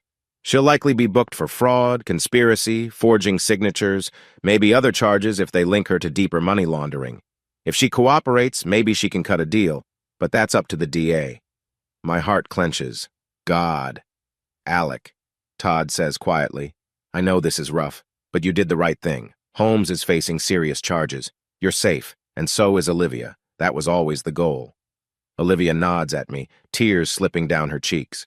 I find the strength to say, thank you, Todd. Let me know if you learn more. We hang up. Silence envelops the living room. Olivia buries her face in her hands. It's really over, isn't it? I sit beside her, wrapping an arm around her shoulders. Yes, they won't be able to keep up their schemes anymore. My voice shakes. Your mom's in custody now. She sniffles. I'm sad and angry and relieved all at once. I kiss the top of her head. Me too, kiddo. Me too. In the hours that follow, details trickle in. The local news station eventually breaks the story. A major sting operation at Grant Holmes's ranch. Arrests made on suspicion of fraud, money laundering, and art theft. A reporter stands outside the ranch gates, bright police lights flashing behind him. My heart hammers as I watch, seeing uniformed officers lead people away in handcuffs. The camera's too far to identify faces clearly, but I can guess who's among them. They cut to a press conference snippet where Detective Young confirms multiple suspects are in custody. No names officially announced yet, but the news anchor speculates it's Grant Holmes, local wealthy ranch owner, and an unnamed female accomplice. My stomach drops. Jill is now an unnamed female accomplice in a televised scandal. Olivia stands next to me, arms folded tight across her chest. I never thought our family would be on the news like this. I rub her back. Neither did I. She draws a shaky breath. What if she tries to fight the charges or claim innocence? I exhale. She might, but they've got her on camera, apparently. Hard to deny forging my signature when she's bragging about it. She might plea out or face a trial. We'll see. Olivia just nods, eyes glued to the screen as the anchor transitions to another story. A wave of exhaustion settles over me. The moment I dreamed of Grant being taken down feels less triumphant than I anticipated. Instead of celebration, there's a hollow sadness for Jill's self-inflicted downfall. The next day, Sunday, Detective Young requests we come to the station to identify any of my paintings seized at the ranch. Olivia insists on joining me. I'm hesitant, but she's resolute, wanting closure. The station is a flurry of activity. Detective Young greets us with a professional nod. Mr. Livingston, Miss Livingston, thank you for coming. He leads us to a back room where several crates are lined up. Uniformed officers are cataloging each item. My heart lurches when I see half-finished canvases I recognize studies for bigger works, or old experiments I never planned to sell. Some are defaced, others have forged signatures. The sight turns my stomach. Olivia steps up beside me, her mouth pressed in a thin line. She really stole all these? Detective Young, hearing her question, replies, "We believe so. Or she helped Holmes's people transport them here. We also found documentation of attempts to sell them overseas under false provenance." I feel anger rise. Jill was prepared to profit off every brushstroke I'd ever created. I sign a form, officially identifying these as my works. "I never authorized them to be here," I state, voice tight. The detective nods. "Understood. This helps our case immensely." Olivia gently touches a canvas with a smudge of teal paint. "Dad, I remember when you painted this one a year ago just playing around with color palettes. She took it from the storage closet in the garage?" I swallow, regret and anger mingling. "I guess so." We finish the identification, stepping back into the hall. Detective Young thanks us. "I'll keep you updated on Jill's status. She's facing multiple counts. Grant Holmes is looking at even more given the money laundering evidence. They'll remain in custody pending bail hearings, but Holmes was denied bail last night due to flight risk. Jill's hearing will be soon." I murmur a numb thanks. Then Olivia and I head home in silence, the reality of Jill's betrayal heavier than ever. She didn't just cheat with Grant, she systematically gutted my livelihood for her own twisted dreams. By midweek, the media storm intensifies. Headlines scream about a local ranch kingpin busted, mention accomplice, possibly his mistress, forging artworks. My phone buzzes with calls from reporters wanting quotes. I ignore them all, focusing on my upcoming art show. If anything, this scandal has ironically piqued public interest in my paintings, morbid curiosity about the victim of a forgery scheme, I guess. Meanwhile, Todd tells me Jill's arraignment is scheduled for Friday. He advises I don't attend unless subpoenaed, to avoid unnecessary confrontations. Olivia seems torn, part of her wanting to see her mother, part of her dreading the meltdown Jill might have. Ultimately, she decides not to go, trusting the legal system to proceed without her presence. On Thursday night, I receive a text from an unknown number. "You think you've won. You haven't seen the last of me." I stare at the message, adrenaline spiking. Possibly Grant using a contraband phone, or one of his cronies. I forward it to Todd and the detective. Olivia sees the tension on my face, but I force a smile. It's just a last-ditch attempt at intimidation. Nothing new. She nods solemnly. "We'll stand strong." Yes, we will, because right now the truth is on our side. Jill's behind bars, or at least in custody, facing the harsh reality of her actions. Grant is locked away, presumably raging at the loss of his empire. And me, I'm here with Olivia, forging a new path. Let them threaten from a prison cell. I refuse to cower again. Friday dawns stormy, rain pelting the roof. While Jill faces her arraignment somewhere in a courthouse downtown, I'm in my studio, painting vigorously. There's a comfort in the rhythmic strokes of the brush, each layer of color reflecting my tangled emotions: anger, relief, sorrow, hope. The thunder outside mirrors the turmoil inside me. Olivia steps in, hugging her arms. "Dad, are you okay?" I pause, brush in midair, paint dripping. "Just processing. Jill's hearing is happening now, I guess." She bites her lip. It's weird. Knowing Mom's in a courtroom, I keep wondering what she's feeling. A swirl of empathy surges. Probably scared, angry, maybe regretful, but it's out of our hands. She nods. "I know. I just wish there'd been a better way." I set the brush aside, pull her into a gentle hug. So do I. But she forced every step of this. We're just trying to survive her choices.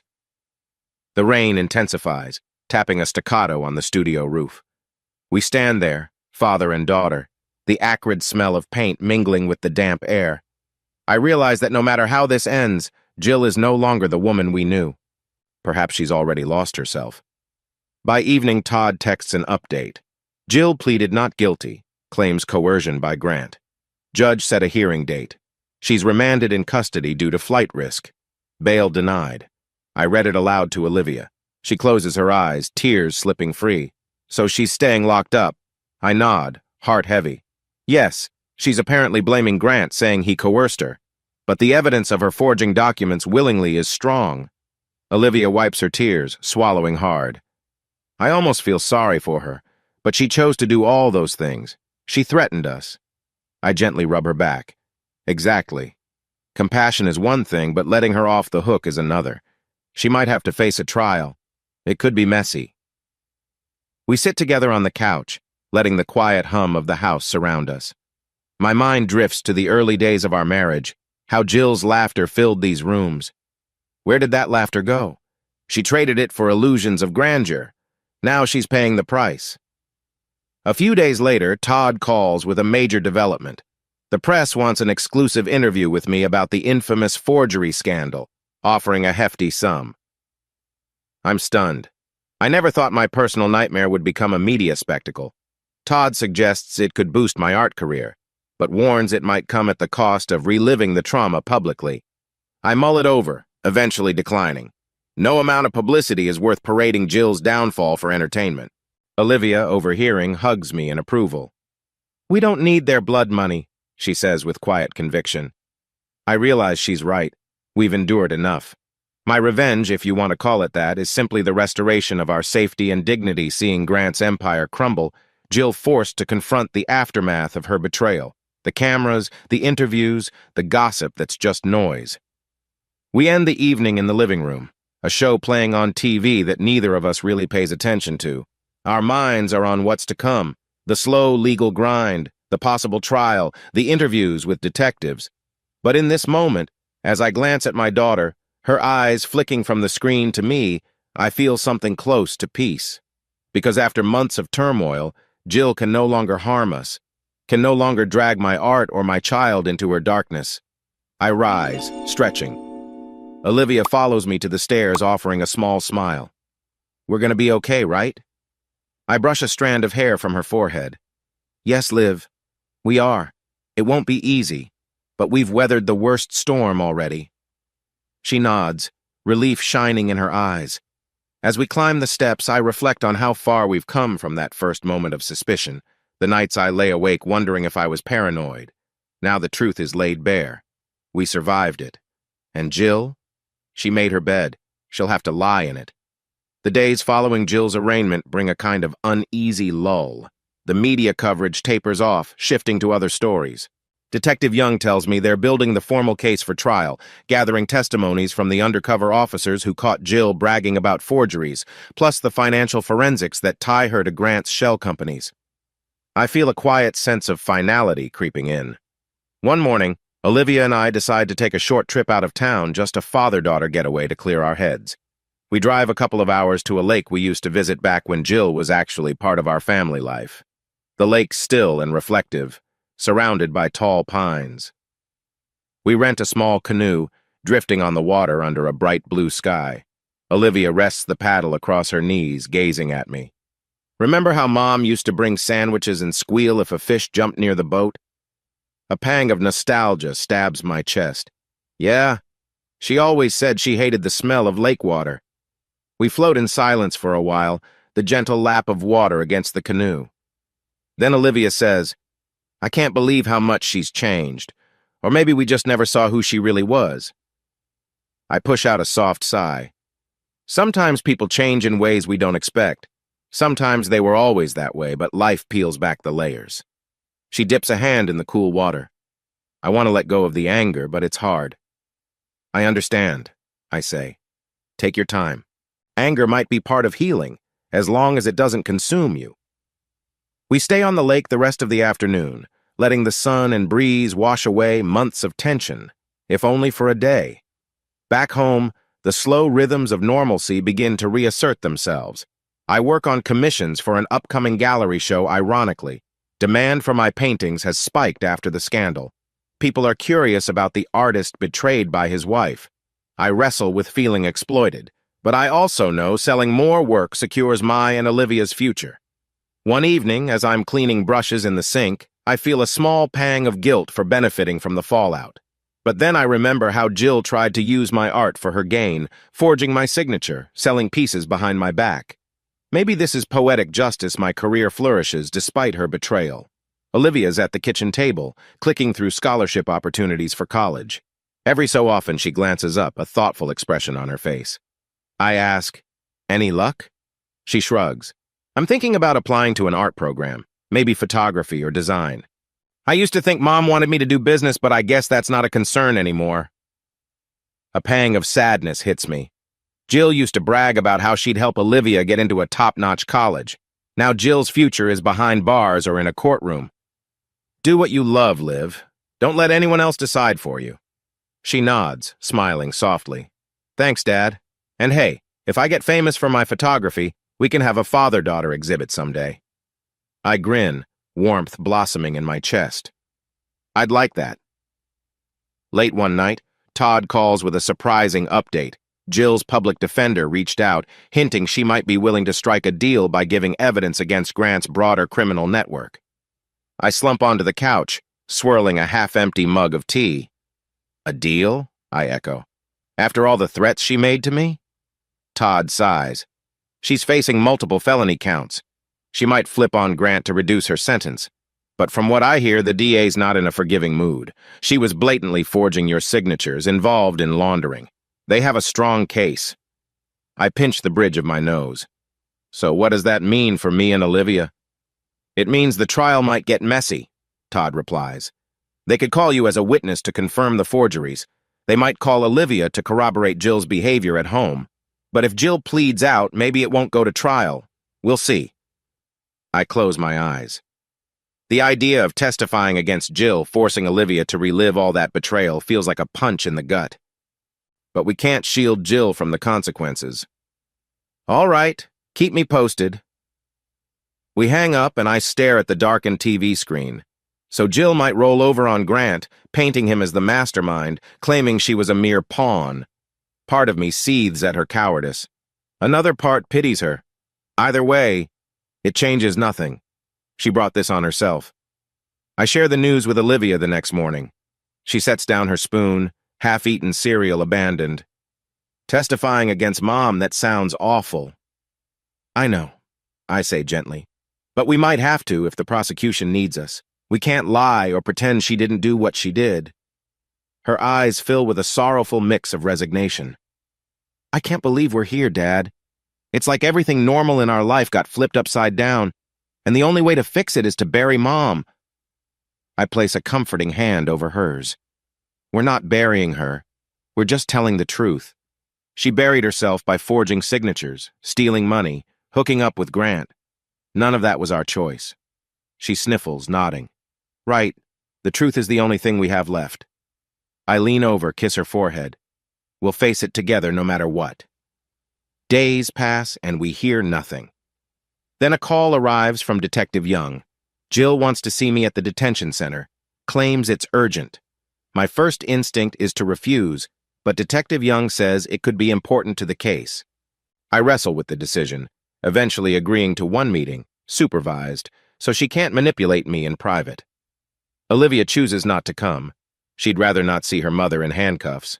So I drive alone to the detention center, passing through security checks until I'm seated in a sterile visitation room. A guard stands near the door, arms folded. Jill shuffles in, wrists unshackled but ankles cuffed. My stomach twists at her appearance, gaunt cheeks, dark circles under her eyes. She's wearing an orange jumpsuit, hair greasy, posture slumped. This is not the woman who once flitted around society dinners in designer dresses. She sits across the table, expression flickering between anger and desperation. You came, she mutters, voice hoarse. I fold my arms. What do you want, Jill? She glances at the guard, then leans forward, voice low. I'm hearing rumors that Grant has associates on the outside who might try to pin everything on me or worse. I'm in danger, Alec. You have to help me. A bitter laugh escapes me. You think I can do anything about that? You made your bed with Grant. Now you're reaping the consequences. She grips the edge of the table. We're still married. For better or worse, right? I need your support or I could end up dead. I shake my head. That vow meant something once, but you shattered it.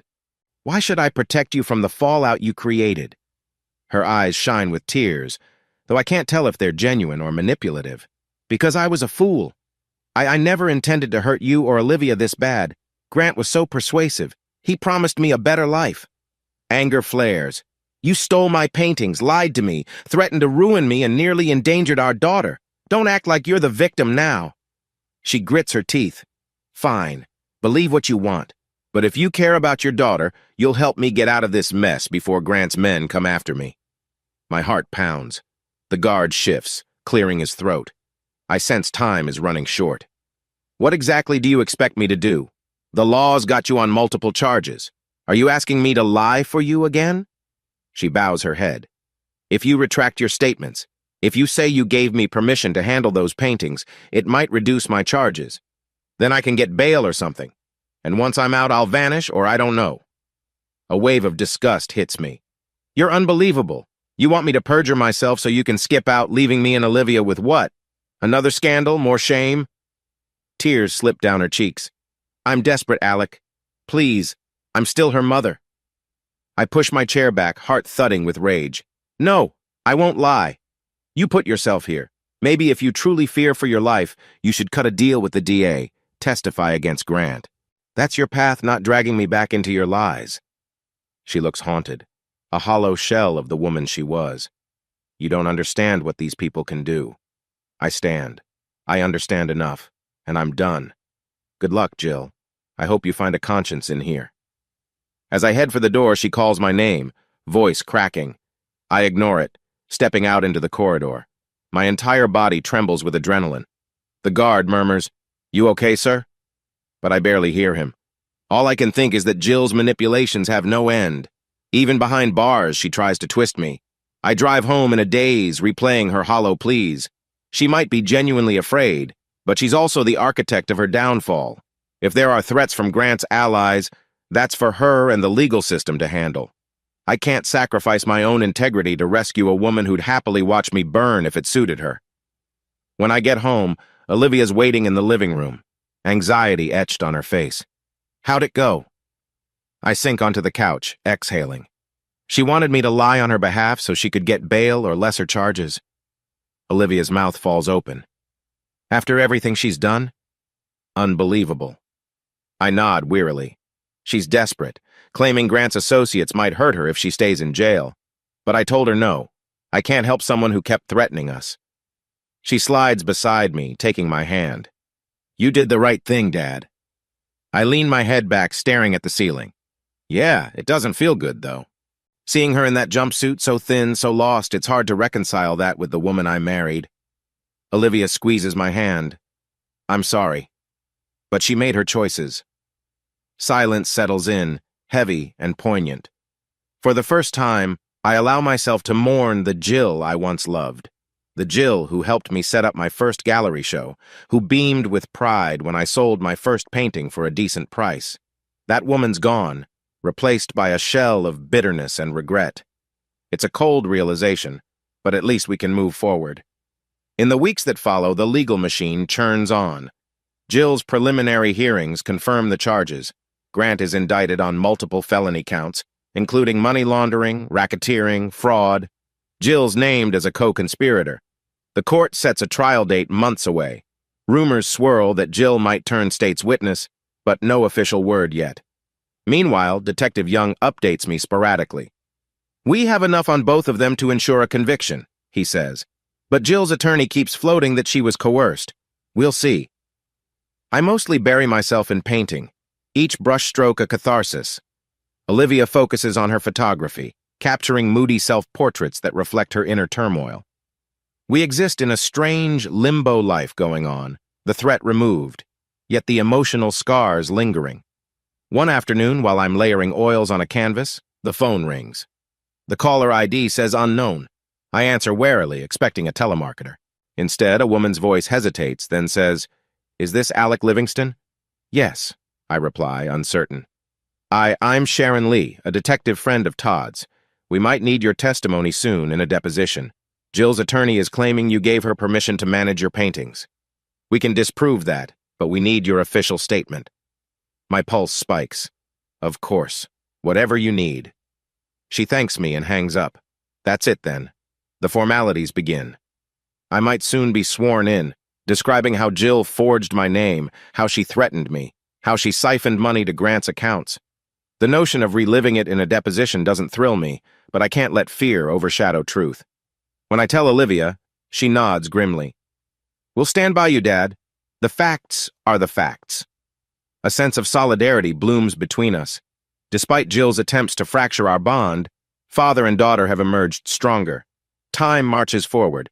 My art show in a nearby gallery approaches. The curator gushes about the authentic emotional depth in my new pieces, attributing it, in marketing materials, to the dramatic personal turmoil I've endured. Part of me cringes at how trauma becomes a selling point. Still, I need the income.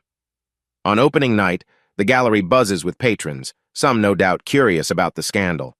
A couple of them whisper behind my back, thinking I don't hear. That's him, his wife scammed him and joined that crooked ranch guy. I square my shoulders, greet them politely anyway. I won't let gossip define me. Near the center of the gallery, Olivia stands, looking at one of my largest pieces, a swirling abstract that captures heartbreak in fiery reds and jagged black lines. She's in a simple dress, hair up, poised with quiet confidence. My heart warms, seeing how far she's come from the frightened girl who first suspected Jill's affair. I walk over, ask softly, "What do you think?" She glances at me, eyes glimmering with unshed tears. It's raw, Dad. Painful, but there's also a hint of hope at the top. I follow her gaze to a streak of pale yellow near the upper corner. Hope is what kept me going. She touches my arm. I'm proud of you. You didn't let all this destroy you. I force a small smile. We survived together. Throughout the evening, dozens of visitors come by to congratulate me or purchase pieces. My phone chimes with sale notifications as the gallery staff finalize transactions. It's a bizarre mixture of elation my art is thriving and residual sorrow for how it happened. By the end of the night, nearly half the show is sold. The gallery owner is ecstatic. I step outside with Olivia, the cool air a welcome relief from the crowded room. She takes my hand and we stand under a street lamp, letting the moment sink in. You did it, Dad, she murmurs. Despite everything. I nod, tears stinging my eyes. And so did you. This is our victory in a way. A quiet hush surrounds us, the street mostly empty, city lights twinkling in the distance. I realize that though Jill's betrayal left a scar, it didn't kill our spirit. We're forging a new life, one painting at a time, one day at a time.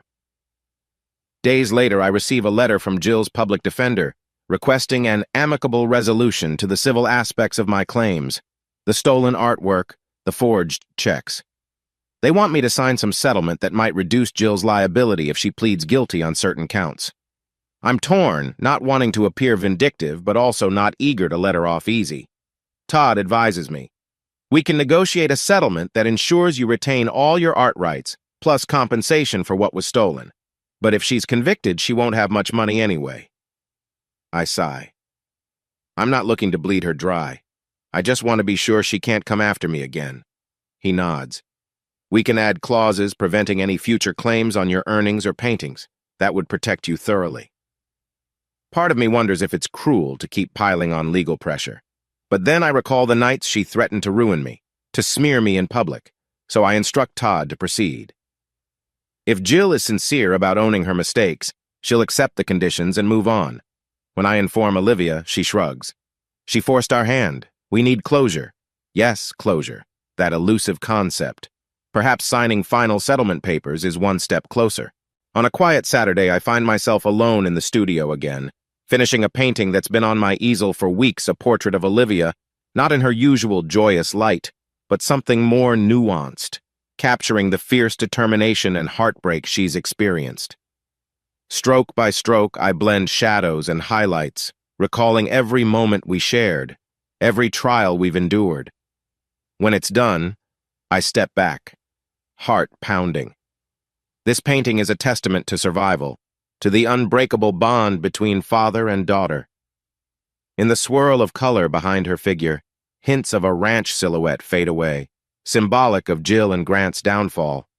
Olivia walks in just then. She sees it, eyes welling with tears. Dad, this is incredible. I swallow a lump in my throat. It's you, Liv. The you that came out stronger after everything. She approaches, brushing her fingers near the canvas edge, careful not to smear the paint. I love it, she whispers. Then she glances at me. And I love you.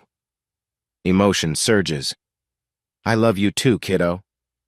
In that moment, I realize we've stepped into a new chapter. The rage, betrayal, and chaos have cooled into a quiet resolve. Jill's path leads wherever the courts decide.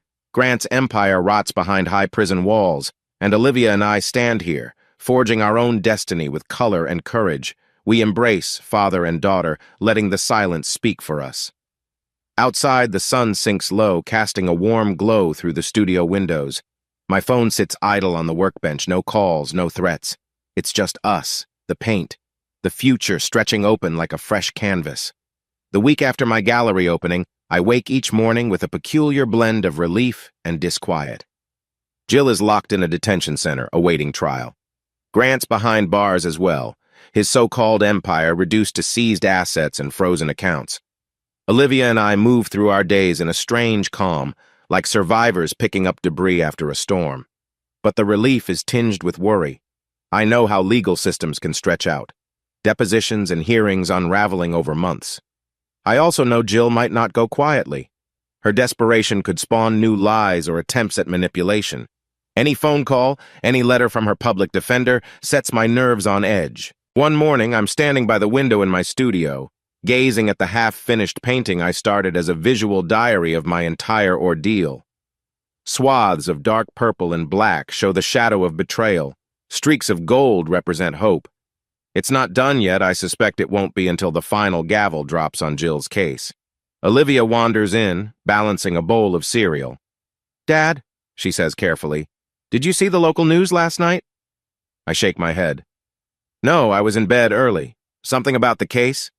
Her voice is soft. They ran a segment about Jill's upcoming trial dates. Some talking head claimed Jill might plead diminished capacity or mental distress. People are calling her the disgraced ranch queen. I feel a pinch of pity. Jill never wanted to be pitied. She wanted power, adoration, money. And now she's a tabloid spectacle. She might try anything to avoid a lengthy sentence, I say quietly. Olivia sets her bowl aside, approaches the painting with curious eyes. When do you think you'll finish this? I consider the swirling colors. When the story's over, I guess. When we're truly free. She presses her lips together, then gives a small nod. That day can't come soon enough. Later that afternoon, Todd calls, telling me Jill's defense requested a psychiatric evaluation, one more ploy, likely.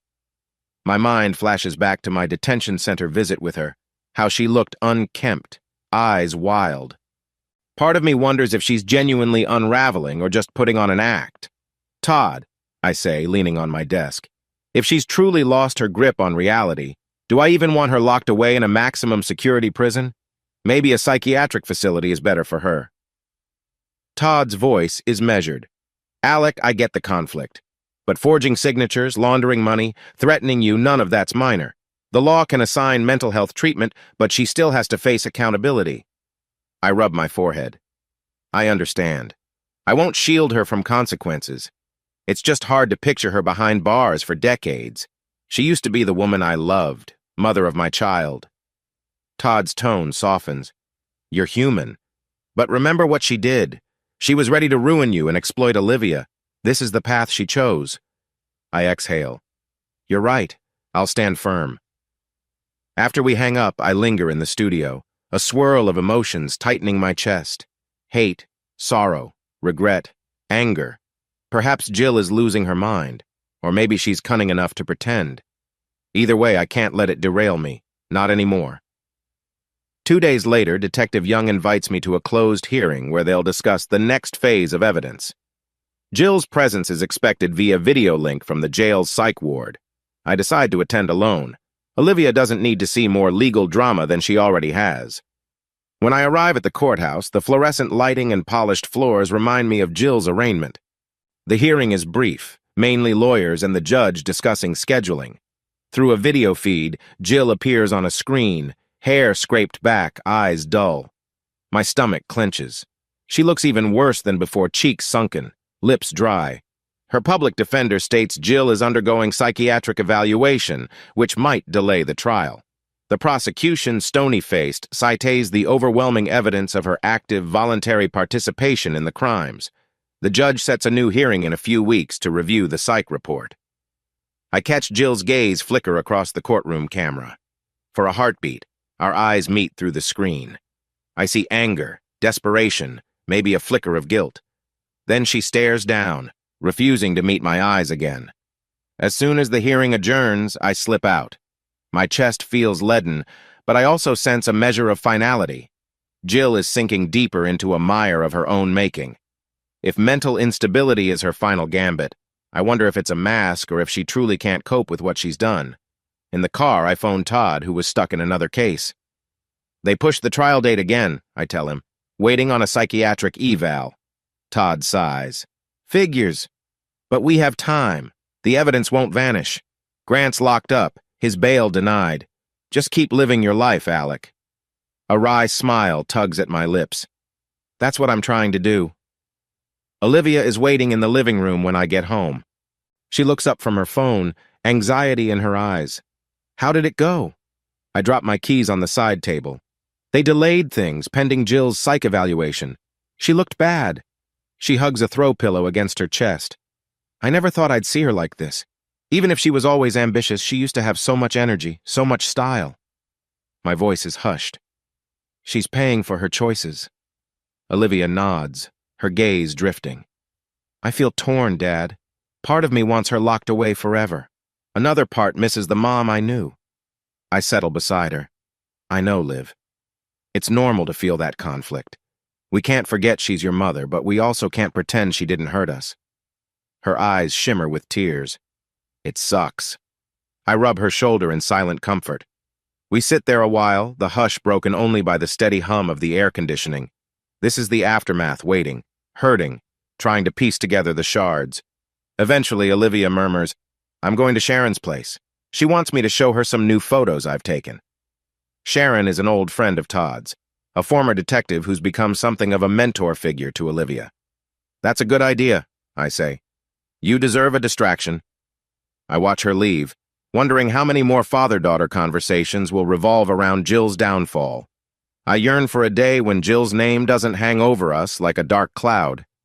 That evening, a small envelope arrives in the mail.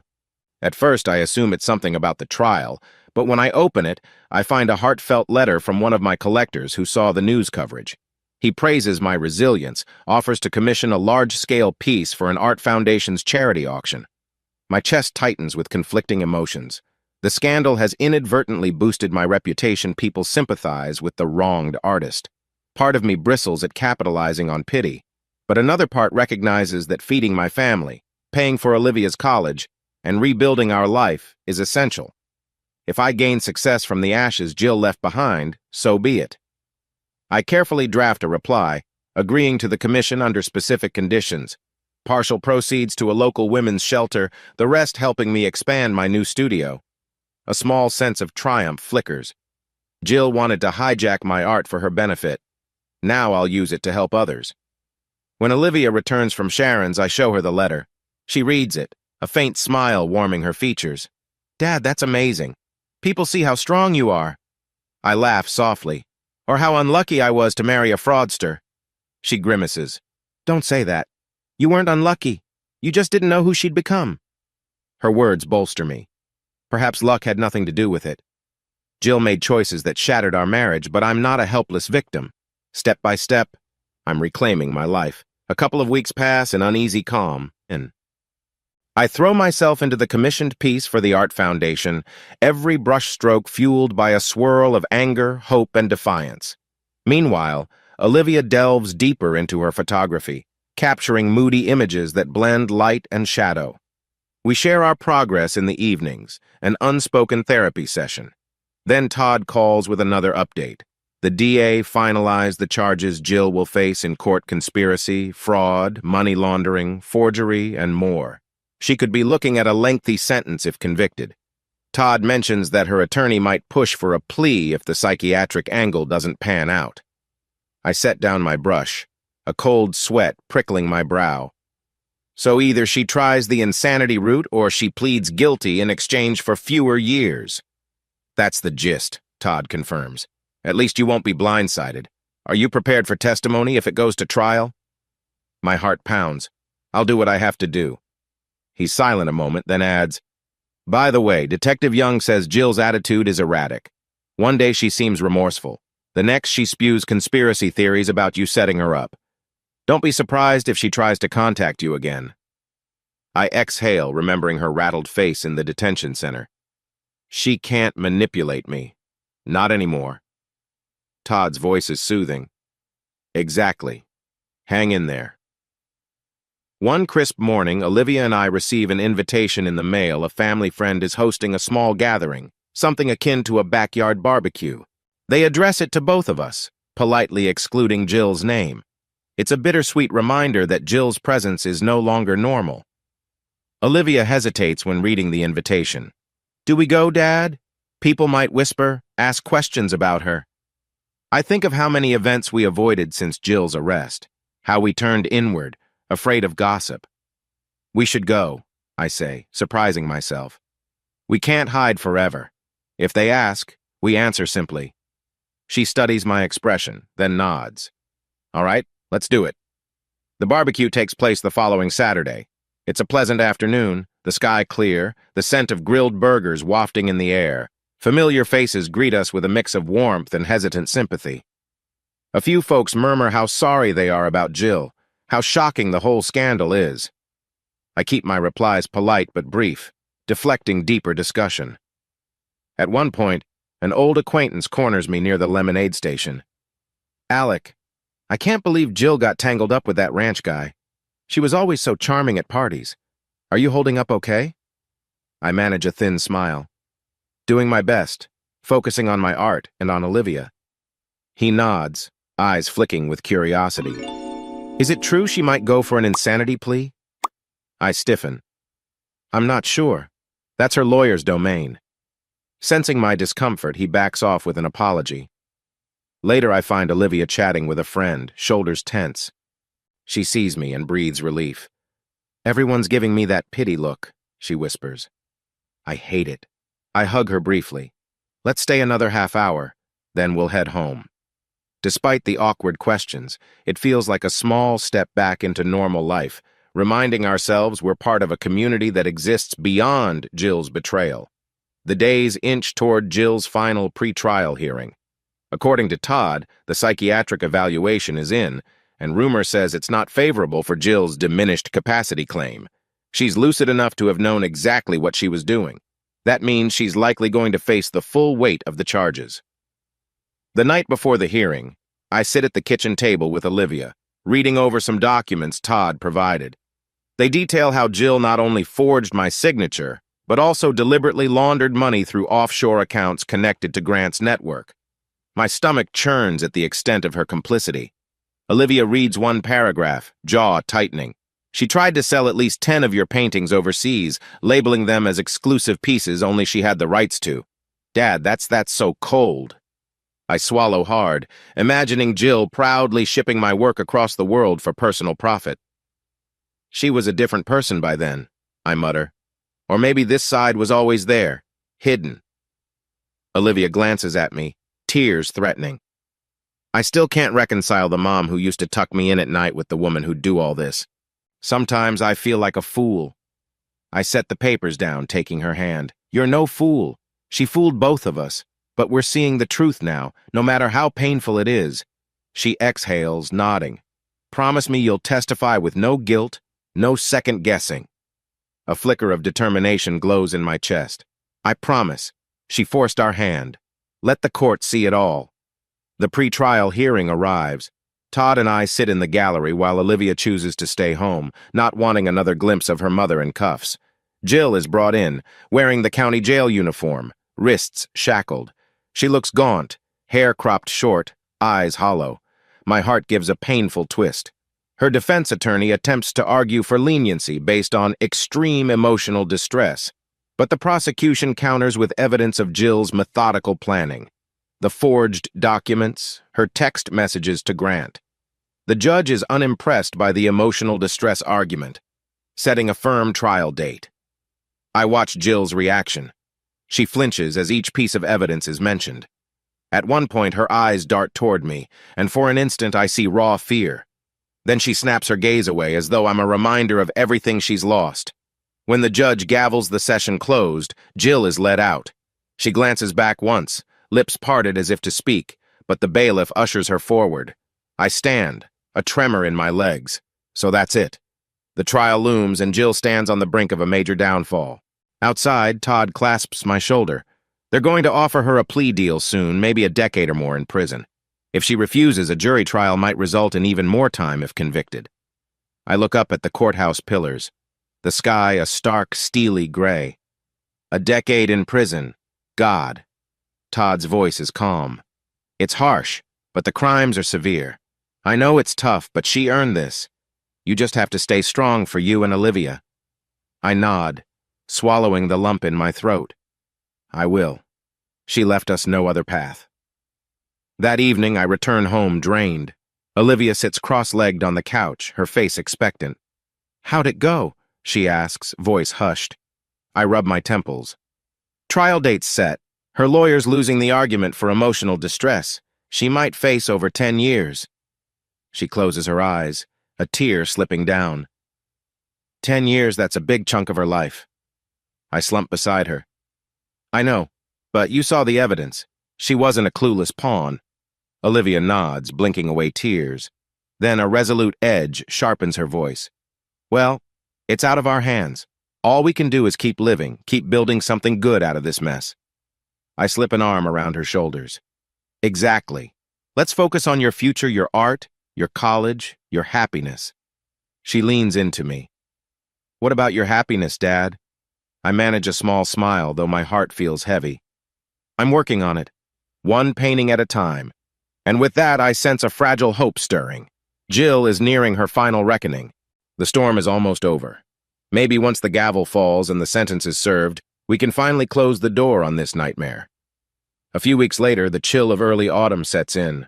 Our hometown's trees turn amber and red, leaves drifting across sidewalks like confetti. The crisp air gives me a burst of creative energy, which I pour into an ambitious new series of paintings exploring themes of resilience.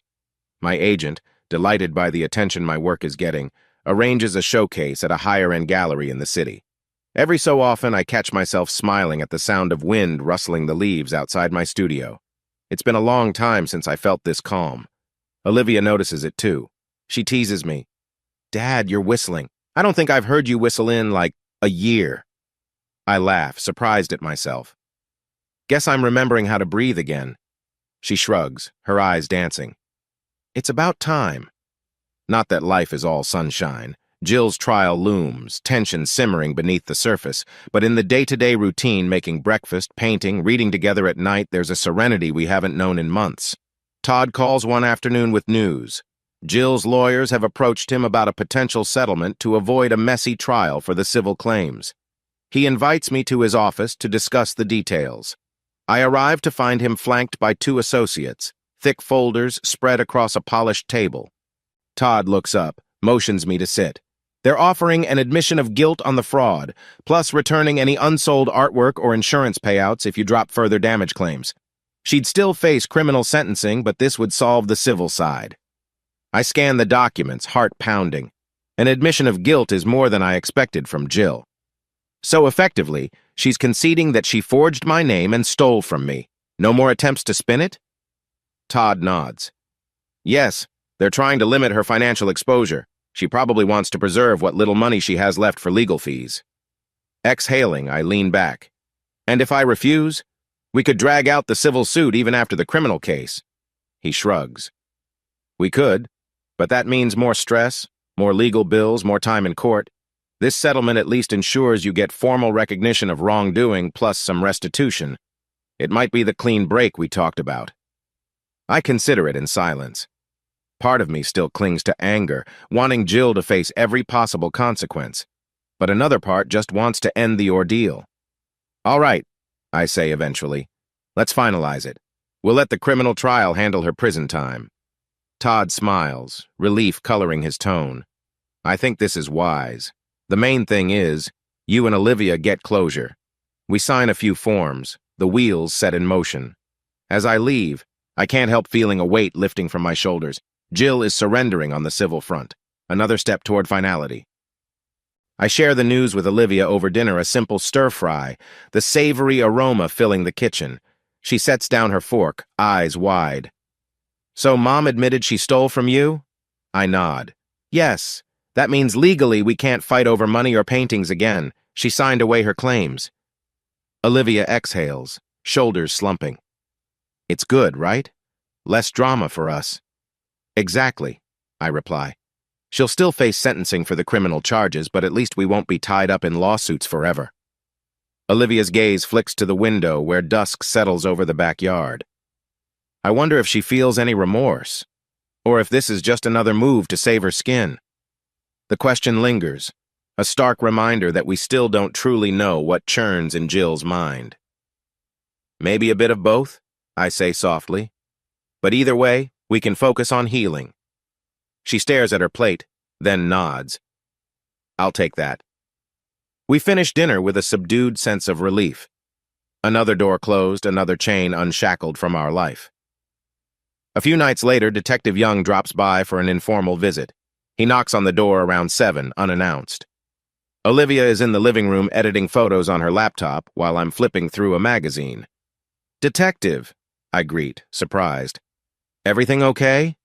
He smiles wryly. All good. Just wanted to update you personally. We've got enough evidence to ensure a conviction, even if Jill tries to switch her plea last minute. Grant's going away for a long time, too. We found more records of his laundering across state lines. A surge of gratitude floods me. Thank you for everything. He steps inside. Olivia stands, offering him a cordial hello. He nods politely, addressing us both. This has been a tough case, especially with the personal angle. I wanted to let you know we'll likely see Jill's final sentencing in about a month or so, if she pleads guilty or is found guilty at trial. Olivia's fingers tighten on the laptop edge. So soon? He exhales. Court dockets move slow, but we're near the end. No sense dragging it out. Your mother's attorneys can only stall so much. A swirl of relief and anxiety churn in my gut. We'll be prepared, I say quietly. Detective Young nods. I also wanted to thank you for your cooperation, Alec. And yours too, Olivia. Not everyone stands firm under threats. Her lips part, a subtle tremble. We just did what we had to. He leaves soon after, and the house feels oddly brighter. A month, maybe less, until Jill's sentencing. Then we'll see if she's locked away in prison for years, or if some mental health arrangement is granted. Either way, the end is near. During the days that follow, Olivia and I embrace normalcy. She's got a newfound friend group that shares her interest in photography teens who roam the local parks with cameras, capturing sunsets and candid portraits. They invite her to an exhibit downtown, and she returns with shining eyes, gushing about the artistry she saw. Meanwhile, I finalize my new painting series for the Big City Gallery event. The theme is Broken Horizons, each piece reflecting a stage of betrayal and rebirth. The gallery owner loves it, calling it raw and transformative. Invitations go out to collectors, local press, even some minor celebrities. One afternoon, as I carefully pack canvases into crates, I realize how drastically my life has changed in just a few months. From quiet suspicion to heartbreak to raging confrontation and now peaceful industry. My phone rings from across the studio, probably my agent. But when I check, it's not my agent. It's an unknown number. My pulse spikes. Could it be Jill again? Or someone from Grant's circle? My finger hovers. Eventually, I answer. A woman's voice crackles through. Alec, this is Cynthia, Jill's sister. I freeze. Jill's sister, Cynthia, lives across the country and seldom kept in touch with us. Cynthia, hello. She exhales. I just heard about Jill. Our mother told me she's in custody, facing trial. I'm shocked. Is it all true? I swallow the dryness in my throat. Yes, I'm afraid so. Cynthia sighs. I knew Jill was always chasing bigger things, but I never imagined this. I am sorry, Alec, and I'm worried about her. She was my little sister. A wave of conflicting emotion grips me. I understand. She made choices that hurt us deeply, though. Her voice quivers. I'm not defending her. I just want to see if there's anything I can do, or if there's any chance she can come back from this. I close my eyes, recalling the countless betrayals. I wish I had a better answer. She's heading for sentencing soon. Maybe if you want to support her, write to her or visit. But she's facing real prison time. Cynthia murmurs thanks, her voice trembling with unspoken sadness. Take care of yourself, Alec. And Olivia, too. When I hang up, I stand in the studio, heart pounding. Jill's sister reaching out is a stark reminder that Jill once had a family beyond me. Another piece of the puzzle that shows how far Jill's downfall echoes. That evening, I relay the phone call to Olivia. She's curled up on the couch, a blanket over her lap, reading an article on photography techniques. Her expression clouds when I mention Cynthia. I forgot Mom had a sister, she admits, looking embarrassed. They never really stayed in touch. I nod, sinking into an armchair. They drifted after college, if I recall. She sounds worried, but also resigned. Doesn't know how to help Jill. Olivia fiddles with the blanket edge. Do you think Aunt Cynthia could help her? A lump forms in my throat. Not sure there's much anyone can do now. Jill's fate rests in the court's hands, unless Cynthia wants to visit and offer moral support. She sighs. Everything's so tangled. Sometimes I just want to forget all of it. Reaching forward, I pat her knee. We're almost at the finish line. She offers a fragile smile, then returns to her reading. I sense the undercurrent of sorrow in both of us. Even after Jill's sentencing, there will be questions about how she fell so far, why we didn't see it sooner, whether redemption is possible. But for now, we wait for the gavel, each day forging a new routine that excludes Jill's chaos. 2 weeks later, a final presentencing hearing is announced. Jill, faced with overwhelming evidence, has reportedly changed her plea to guilty on key charges. Todd calls me first thing in the morning. She caved, he says, a note of relief in his voice. Her attorney must have convinced her that a trial would only increase her sentence. She'll be formally sentenced next week. I pause, my grip on the phone tightening. So that's it. She's admitting it all. Yes. Expect a hearing where the judge will confirm the plea deal. She might get anywhere from 5 to 15 years depending on how the judge weighs the aggravating factors. My chest feels hollow. 5 to 15 years. Even the lower end is a major portion of her life. Thanks, Todd, I manage, voice unsteady. Keep me posted on the exact date. Olivia, hearing the conversation, looks at me with wide eyes. She changed her plea? I nod, swallowing. Looks that way. We'll know her final sentence soon. A swirl of relief and despair crashes through us. Yes, it's good that she's confessing, but it's also the final nail in the coffin of our old life. Jill truly is never coming back as the wife and mother we knew. The sentencing hearing is set for a Tuesday morning. Todd advises me to attend if I want closure, but insists it's not mandatory. Olivia debates for days, torn between wanting to see the final outcome and dreading the spectacle. Ultimately, she decides not to go, remembering how painful the last hearing was. So on that Tuesday, I drive to the courthouse alone. A crisp autumn breeze ruffles the fallen leaves as I climb the stone steps. Inside, the corridors echo with hushed voices. I settle in a row near the back of the courtroom, shoulders tense. When Jill is brought in wearing a county jumpsuit, my breath catches. She's thinner than ever, hair shorn close, cheekbones stark. She glances around, eyes flicking over me but not lingering. I see no recognition in her gaze, just a hollow acceptance. The judge enters. Prosecutors summarize the case. Jill orchestrated forgeries, laundered money with Grant, attempted intimidation. Her lawyer reads a statement of regret, claiming Jill was misled by Grant's grand promises. The judge listens with a stony expression, then announces the sentence. 7 years in prison, with possible parole after 4, contingent on good behavior and mental health treatment. A hush grips the room. Jill keeps her head lowered, shoulders trembling. The judge asks if she has anything to say. In a broken voice, Jill mumbles an apology for hurting people, though she never meets my eyes. Then it's over. The bailiffs lead her away, and her body language suggests utter defeat. I remain seated, Heart hammering. 7 years. Possibly 4 if she behaves. It's not the decades I once imagined, but it's still a significant chunk of time. Will she emerge from prison changed, or is it too late?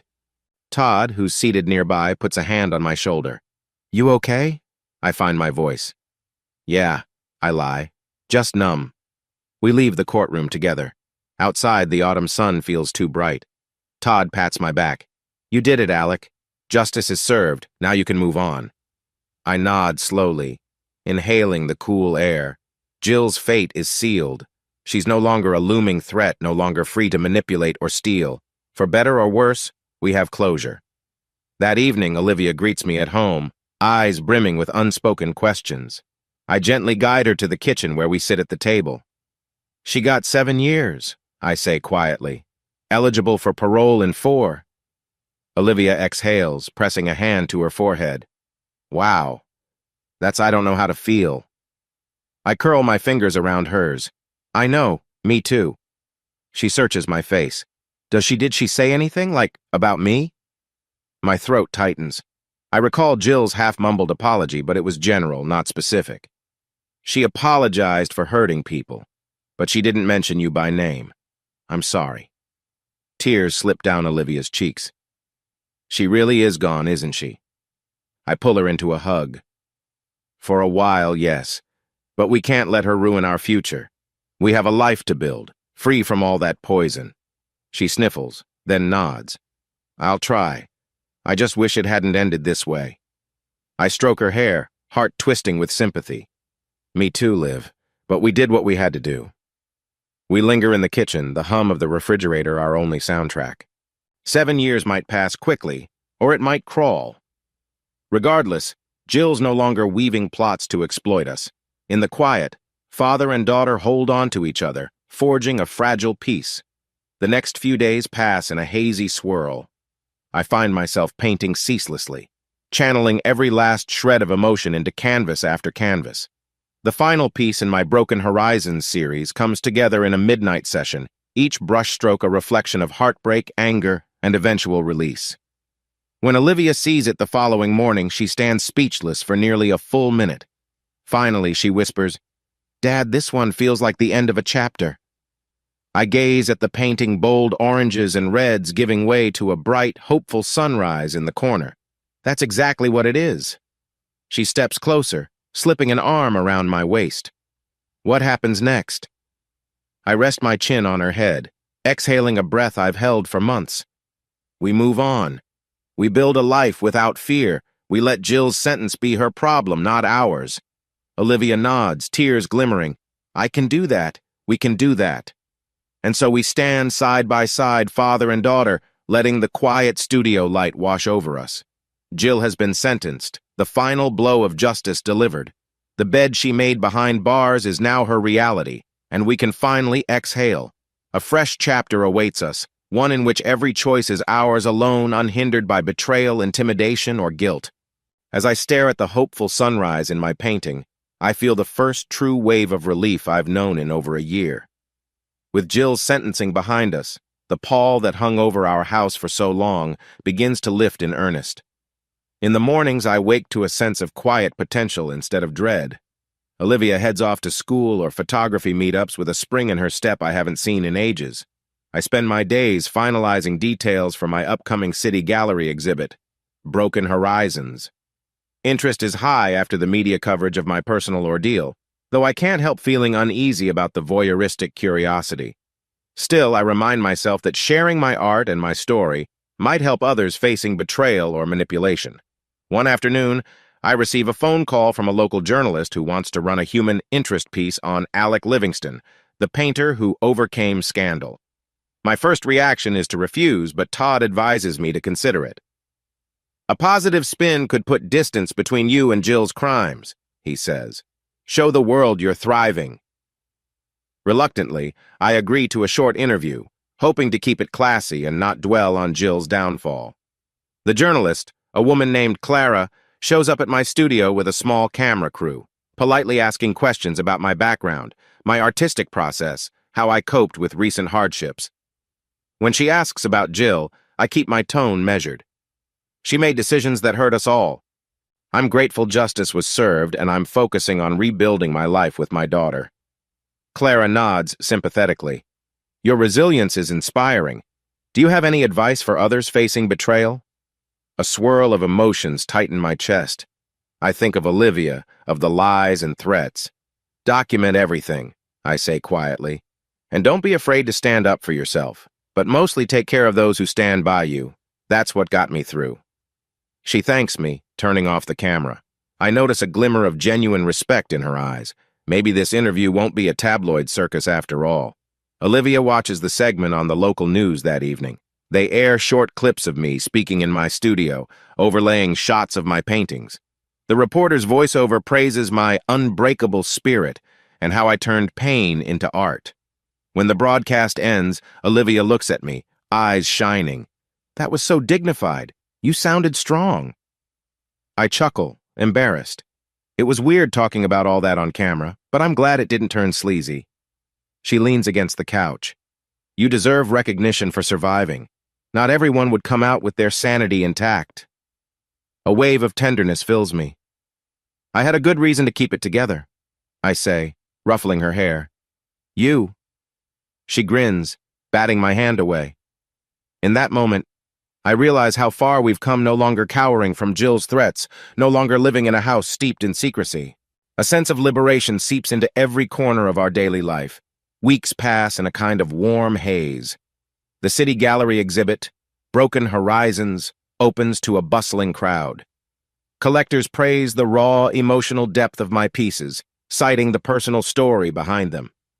I sign more sales than I ever have before, and while part of me feels uneasy profiting from tragedy, I also know these funds will secure Olivia's future. One night, after the gallery closes, I stand among the empty halls, inhaling the faint scent of fresh paint and the lingering perfume of earlier patrons. My agent, Nicole, sidles up, beaming. Congratulations, Alec, this is a smashing success. I nod, gaze drifting over the remaining unsold canvases. Thank you, Nicole. It feels surreal. She presses a business card into my hand. A few higher-end collectors wanted me to pass you their info. They're commissioning new works if you're interested. My heart thumps. I'll consider it. Need a short break first. She laughs. Of course. But don't take too long, this is your moment. I slip the card into my pocket. My moment. Strange how heartbreak and betrayal can launch one into the limelight. I recall Jill trying to manipulate my art career for her own gain, and now I'm forging ahead without her. It's bittersweet, but also empowering. At home, Olivia's life brims with new possibilities, too. She's accepted into a well-regarded photography summer program in a nearby city, something she's long dreamed of. One evening, she waves the acceptance letter in front of my face, bouncing on her toes. Dad, look, I got in. I break into a grin. That's amazing. Congratulations, Liv, you earned it. She squeals, throwing her arms around me. Thank you for supporting me, for everything. I hold her close, a flood of pride warming my chest. Always, kiddo. Later, when we're both calmer, she admits, I was scared all this drama would overshadow my goals. But you showed me it doesn't have to define me. Emotions tighten my throat. I'm so proud of how you've handled everything. Her eyes shine. We did it together. Yes, we did. If Jill wanted to tear us down, she failed. Olivia's blossoming, stepping into her passion with confidence. It's a powerful reminder that life moves forward, no matter how deep the wounds once felt. One chilly weekend, Todd and Sharon, the ex-detective friend, invite us over for a casual dinner, a small celebration of sorts. The last time we'd all gathered, the mood was grim and full of plotting. Now, we can finally relax. Sharon, in jeans and a cozy sweater, grills steaks in the backyard while Todd sets the table. Olivia helps with side dishes, laughing at Todd's jokes. I sip a soda, watching them banter, realizing how these people became part of our surrogate family. When the food is ready, we gather around the table under patio lights. Toasts are made. Todd raises his glass to justice served and new beginnings. Sharon offers a quiet nod, adding, Here's to never doubting our instincts. Olivia clinks glasses with me, eyes dancing. To Dad, for being strong. I flush. I just did what was necessary. They all give me that fond look, as if I'm missing something. Sharon murmurs, "Alec, not everyone would stand firm under that kind of betrayal, especially with a powerful figure like Grant. You fought back with dignity." My cheeks heat. "Couldn't have done it without you all, without Todd's legal brilliance and your detective skills, Sharon. Without Olivia's unwavering support." Olivia places a hand on mine. "We're just glad you didn't cave to Mom's threats." An old ache stirs in me at the mention of Jill, but it fades quickly, replaced by gratitude. We dig into the stakes, laughter filling the air. This is life after betrayal, imperfect, scarred, but rich with genuine bonds. In the days that follow, a rumor circulates that Grant attempted to bribe a guard in prison, resulting in solitary confinement. I hear it from Detective Young, who calls with a casual update. "The man refuses to learn," he chuckles. "Don't lose sleep over it. He's a relic of your past now." I grin wryly. "Trust me, I won't. Good riddance." Young's voice softens. "Any word about Jill? She's been quiet from what I gather." I think of the last time I saw her empty eyes, trembling shoulders. "No contact since sentencing. Probably best for both of us." He agrees. "You're free, Alec. Keep moving forward." That phrase rings in my mind. You're free. I can't recall a time in recent memory when I felt so unburdened. One afternoon, a letter arrives from a law firm I don't recognize. My pulse quickens as I open it, fearing it's some leftover thread of Jill's manipulations. Instead, it's an invitation to a property auction, the remains of Grant's ranch going up for sale in parcels. I stare at the fancy gold print. They must have included me because my name was on certain documents Jill forged. A wave of revulsion hits me. The last thing I want is to revisit that ranch or have anything to do with it. I consider throwing the letter away, but curiosity tugs. The ranch used to stand as a monument to Grant's power, the place Jill ran to for excitement. Now it's just another piece of real estate. I tuck the envelope in a drawer, deciding not to mention it to Olivia. She's come too far to dwell on that place. A quiet excitement builds in the house as we approach a new milestone, the wedding of Olivia's close friend, who invited us both. It's a small ceremony, and though it's not Olivia's wedding, the event stirs a curious longing in me. Maybe it's the crisp air, the vow exchange, the sense of fresh starts. At the wedding, Olivia and I sit near the back, watching the couple exchange rings under a floral arch. Music drifts across the lawn and a gentle breeze ruffles the bride's veil. I catch Olivia wiping away tears, smiling.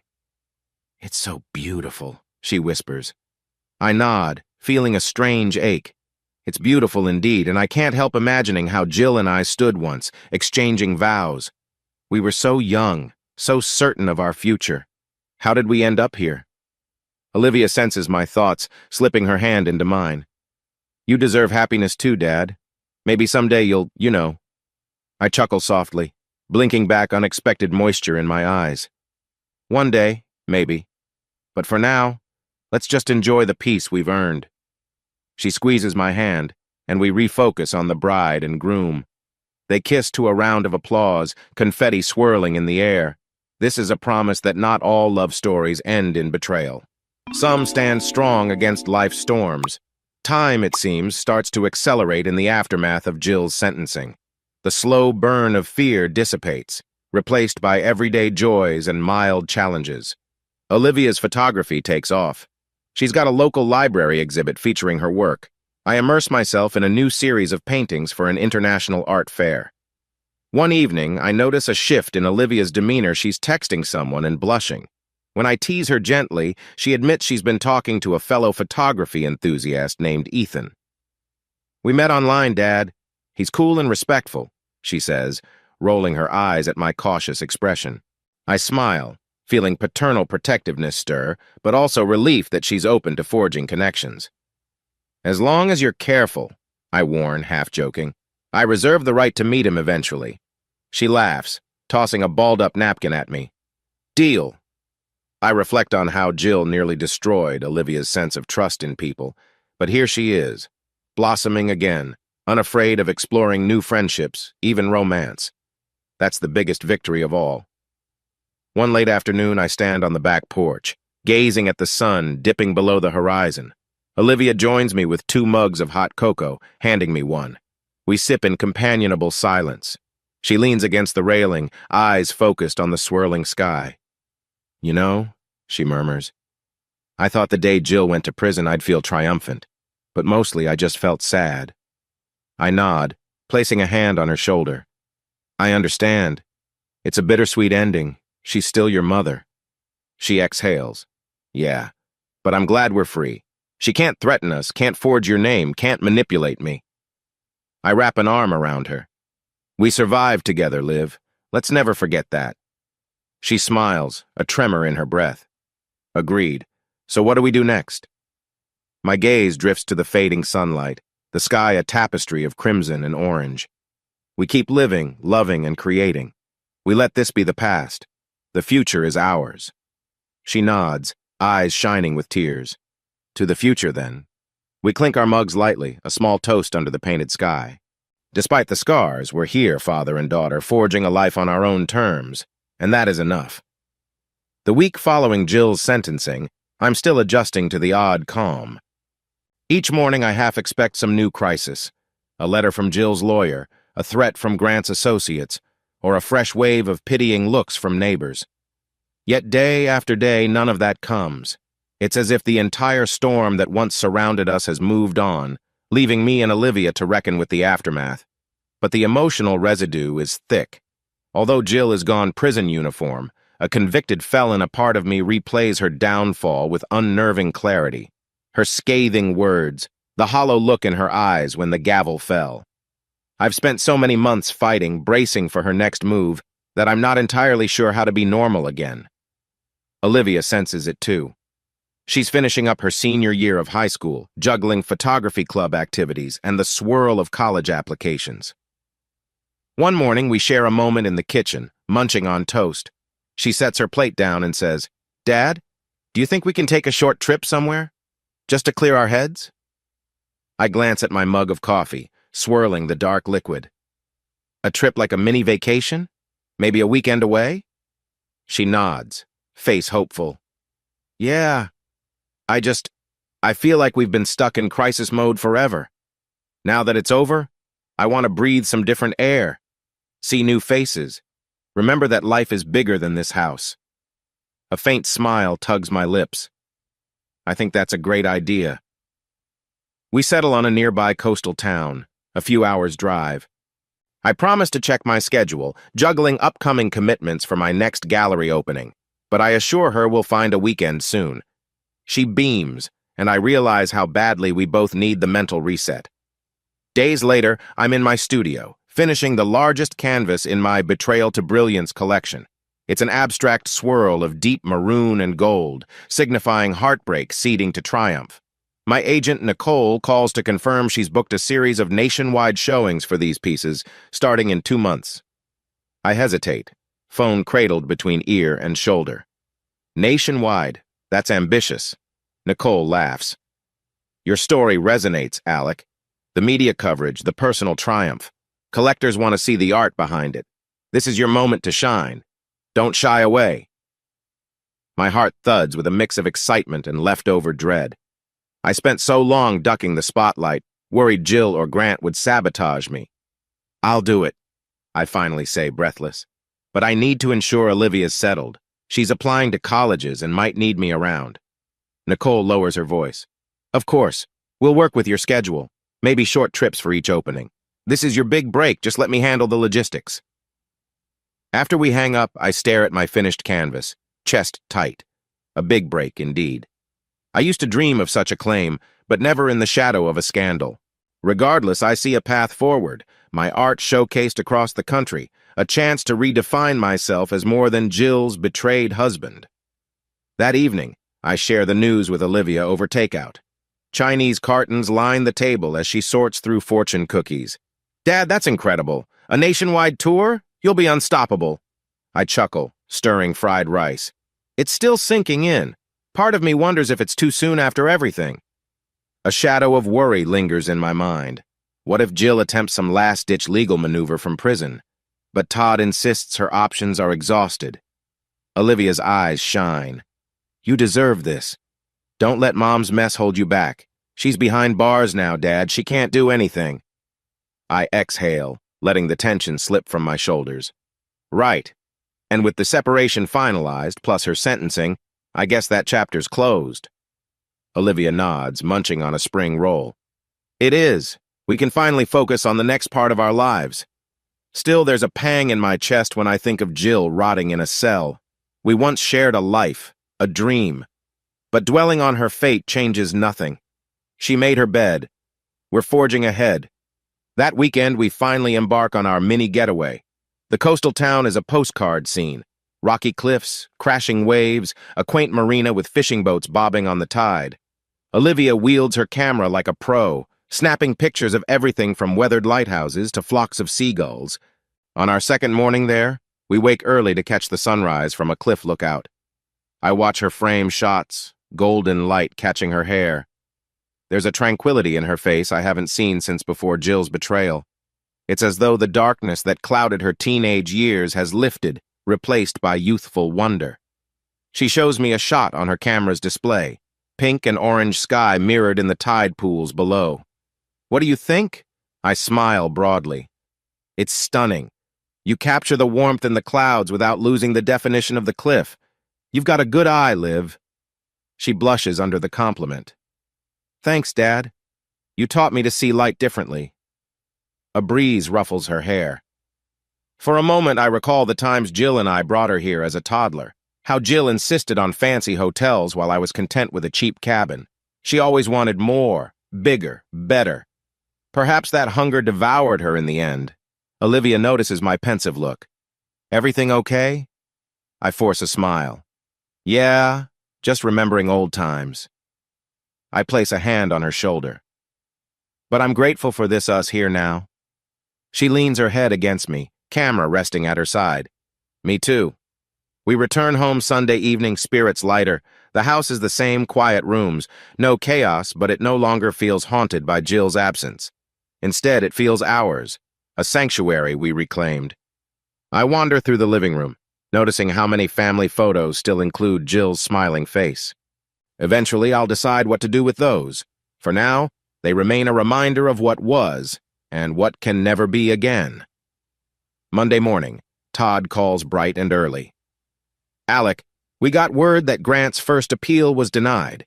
He's stuck in jail until the full trial on his additional charges.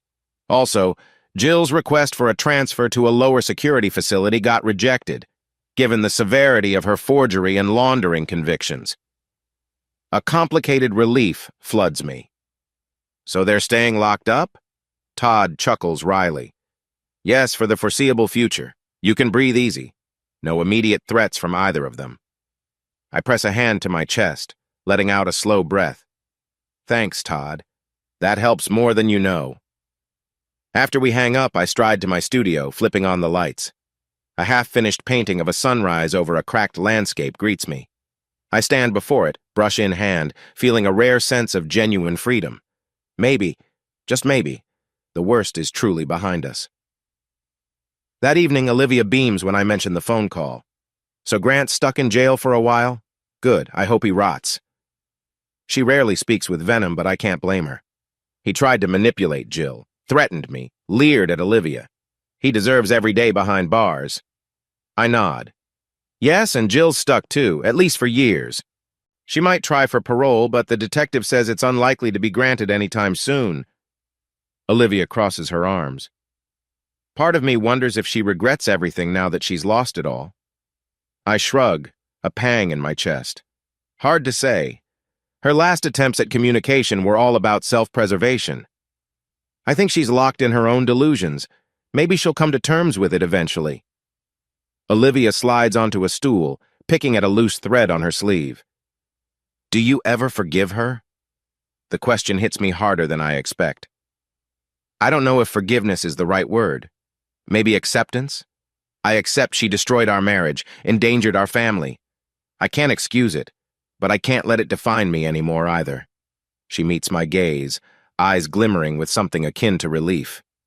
That's enough, I think. We deserve to move on. By midweek, Nicole finalizes the dates for my nationwide gallery tour.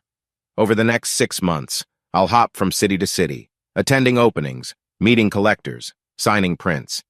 She's curated a tight schedule that fits around Olivia's finishing her final semester of high school, ensuring I'm home for key family moments like her senior prom. One afternoon, I stand in the living room, phone pressed to my ear, while Olivia tacks a map of the United States to the wall. Each city in which I'll exhibit gets a little sticker: Los Angeles, Chicago, Miami, New York, and more. When she finishes, she turns to me, excitement dancing in her eyes. "So many places," she says. "You'll see everything from the West Coast beaches to the skyscrapers of Manhattan." I grin, feeling a surge of optimism. "Sure beats living in fear of Jill and Grant, huh?" She giggles, stepping over to me. "I'm proud of you, Dad. You turned heartbreak into something bigger." I set the phone down and hug her, the map behind us symbolizing new horizons. "I wouldn't have done it without you, Liv. You were my anchor." She squeezes me tight, face pressed to my chest. We linger there, soaking in the quiet victory. Our story is no longer about Jill's betrayal alone, but about how father and daughter overcame it. Late one night, I'm in the studio, painting by lamplight just like old times, but with far less turmoil in my heart.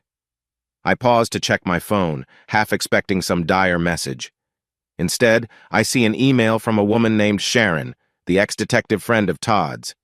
She's congratulating me on the upcoming tour and mentions she might attend one of the openings in her city. Reading her note, I recall how crucial she was in untangling Jill's conspiracies and forging the path to truth. It reminds me that even in the darkest chapters, I found allies, people who believed me, who helped. My success isn't solely my own. It's the sum of compassion and loyalty I received along the way. That thought warms me as I return to the canvas, painting bold strokes of turquoise over a swirling background of violet. A representation, perhaps, of renewal after devastation. The brush flows with surprising ease. Colors merge into luminous patterns. I step back, nodding in satisfaction. The piece is electric with life, a far cry from the dark reds and blacks that once dominated my work. When I finally head upstairs, fatigue tugs at my limbs, but my spirit feels oddly light. Jill can't harm us now. Grant can't intimidate or bribe. We've stripped them of their power. Maybe after so many sleepless nights, I'll finally rest easy. The next morning, Olivia and I share a quiet breakfast. She's flipping through an online forum about photography contests. I sip my coffee, scanning the headlines on my tablet. A small update mentions Grant's estate undergoing final liquidation. Some farmland might be sold off to a conservation group. I show Olivia the snippet. She reads it, eyes narrowed. "Interesting. The ranch is basically being dismantled, piece by piece." I nod. Gone are the days of lavish galas and shady deals. Some real estate developer or environmental nonprofit might turn it into something new. She sets her phone aside. It's poetic in a way. The place that nearly tore our family apart is being erased. I smile wryly. I guess the universe has a sense of karma. We let that sink in, both of us remembering how Jill once boasted about building an empire there. Now it's dust in the wind. Olivia changes the subject to a lighter note. "So when's your first city show? Los Angeles, right?" I nod, grabbing the schedule Nicole sent. "Yes, Louisiana in about 4 weeks, then Chicago, then heading east." She grins. "I'm excited for you, and maybe I can join you for the New York show, after finals. I'd love to photograph the city." My heart warms. That'd be perfect. We'll make it a father-daughter trip. As the days roll on, I finalize the paintings for Los Angeles. Nicole arranges shipping, ensuring each piece is carefully crated and insured. Olivia helps me label them, snapping some farewell photos. There's a buzz in the air, a readiness for the next chapter. Jill's ghost lingers only in memory, not in daily life. On a Friday evening, Olivia and I settle in the living room to watch a classic movie. Halfway through, she leans her head on my shoulder and whispers, "Dad, I'm happy. Really happy, and I feel a little guilty about that." I pause the movie, looking down at her. "Guilty? Why?" She shrugs, tears glistening. "Because Mom's in prison. She's suffering. Part of me wonders if I should pity her more or write to her. But I also resent everything she did. It's confusing." I wrap an arm around her. It's okay to feel both pity and anger. You can acknowledge she's your mother without letting her back in. She made those choices, Liv. You aren't responsible for her happiness, she sniffles. I know. But sometimes I wish she'd just been normal, you know? A normal mom. My throat tightens. Me too. But we can't change her. We can only live our own truth now. She exhales, pressing closer. We remain like that, letting the silence cradle us. After a few minutes, we resume the movie. Each day, we learn that healing is a process, sometimes with twinges of guilt, sometimes with relief, but always moving forward. 4 weeks later, I'm on a plane to Los Angeles for the first show in my nationwide tour. The seatbelt sign clicks off, and I stare out the window at the sun-scorched landscape below. Nicole dozes beside me, a stack of promotional flyers in her lap. My heart thuds with nerves. This is the biggest leap of my career, overshadowing even my local gallery successes. Once we land, Nicole and I take a cab to the gallery, a sleek building in a trendy art district. The walls gleam white, the floors polished concrete. My crates of paintings arrived safely a few days earlier, and the gallery staff has already begun hanging them. I wander through the space, heart pounding as I recognize each piece, swirling depictions of heartbreak, anger, and eventual resilience. A curator named Marisol greets me with a bright smile. Welcome, Mr. Livingston. We're honored to host your show.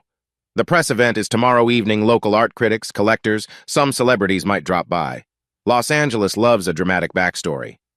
I smile stiffly, uneasy about the dramatic backstory angle. But I remind myself that part of forging ahead means letting people see how I overcame betrayal. If it sells paintings, so be it. After a quick tour, I retreat to a nearby hotel, spending the evening reviewing details with Nicole. In my quiet hotel room later, I call Olivia. She's back home, finishing a school project. Her voice brims with excitement. Dad, you'll do great. Just breathe and remember why you paint. I laugh softly. I'll try. It's surreal being on this coast, about to stand in front of a crowd. Sometimes I wonder if Jill's actions overshadow my actual art. Olivia's tone is firm. No, you outshined her downfall by creating something bigger. Don't second-guess it. Her unwavering faith buoys me. We say goodnight, and I drift off with a hint of confidence. The following evening, the gallery event unfolds in a blur of camera flashes and lively chatter. Nicole ushers me around, introducing me to collectors with names I've only read about in art magazines. They gush over the emotional depth of my canvases, referencing my courage and the tragedy that propelled me. Part of me cringes at how my suffering became a marketing tool, but another part sees the glimmer of true appreciation in their eyes. A local journalist corners me by a striking purple and gold abstract. She points a microphone at me. Mr. Livingston, your story is well known, your wife's affair and subsequent involvement in a criminal scheme. How does it feel to share these intimate emotions on canvas for the world to see? I pause, steadying my breath.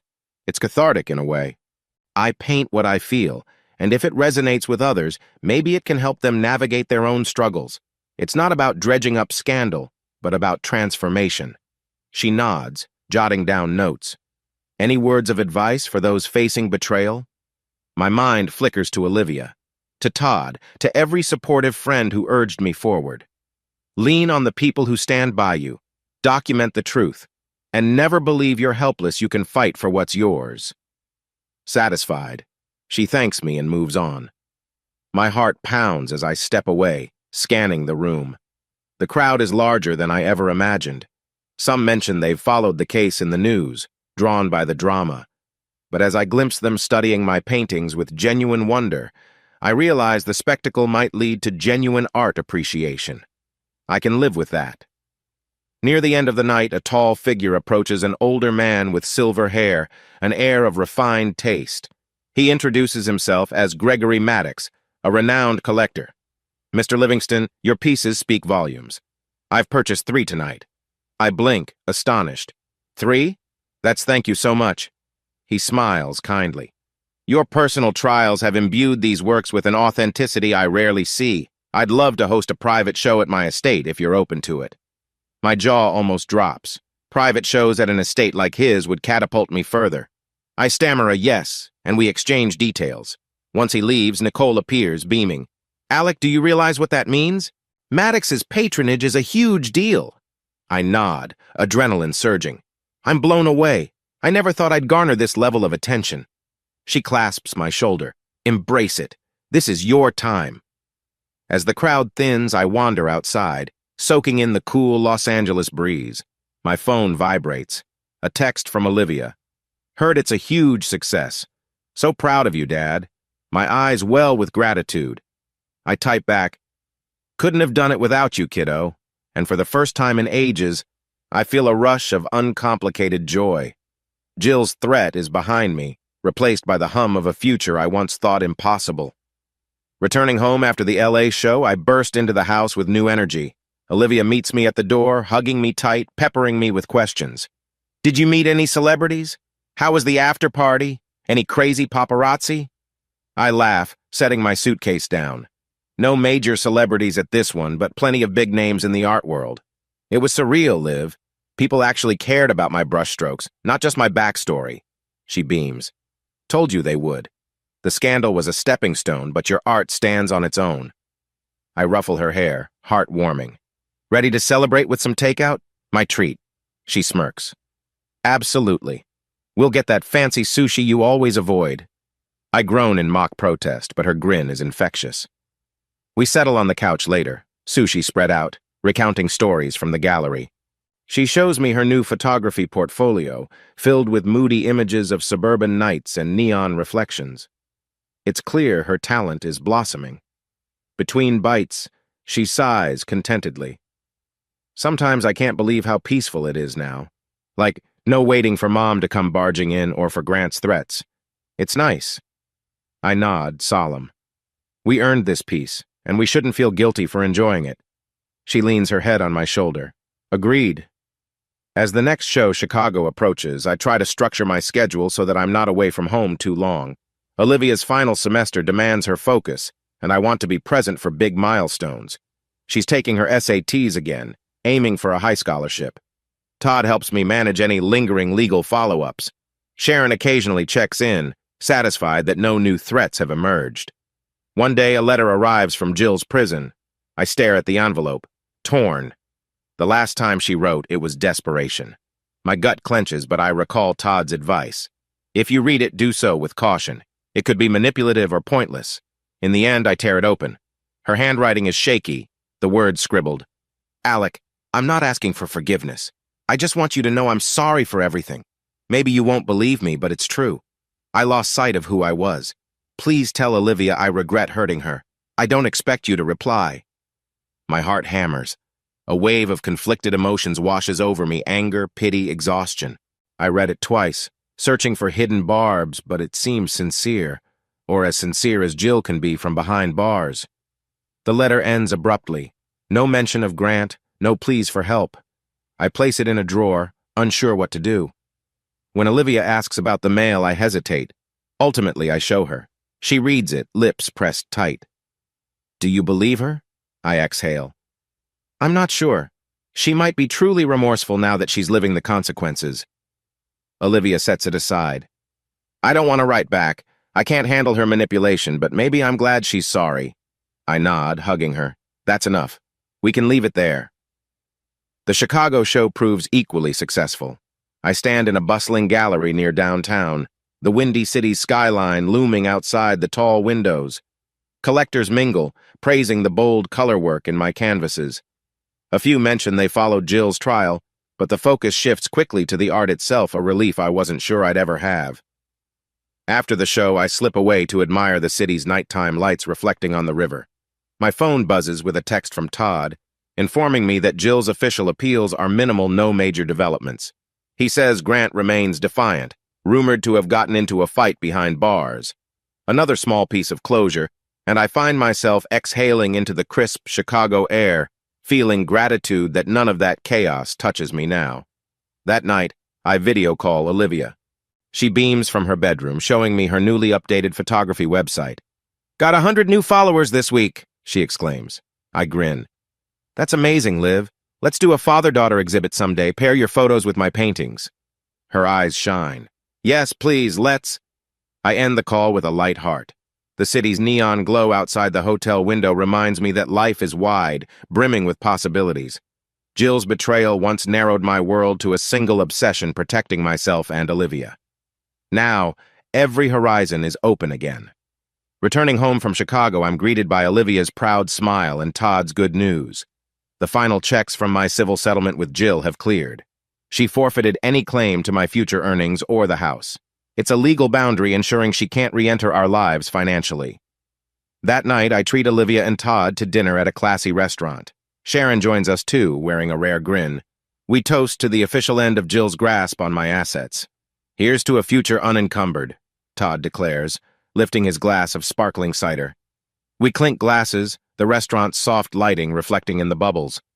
Olivia laughs, telling a funny story about her photography teacher nearly tripping over a set piece.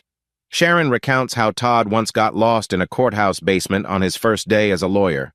We dissolve into laughter, a sense of camaraderie that warms me to my core. At one point, I step away from the table for a moment, just to absorb the atmosphere, lively chatter, clinking silverware, a gentle piano in the corner. My life was once consumed by fear and suspicion. Now I'm free to cherish these simple joys, share them with good people. Jill's shadow might loom in the background, but it no longer dictates my every move. The next day, Olivia pulls me aside in the living room. She's wringing her hands, nervous about something. "Dad, can we talk about my future plans? College, maybe traveling?" My heart quickens. "Of course. What's on your mind?" She takes a breath. "I've been accepted into the State University's photography program, full acceptance.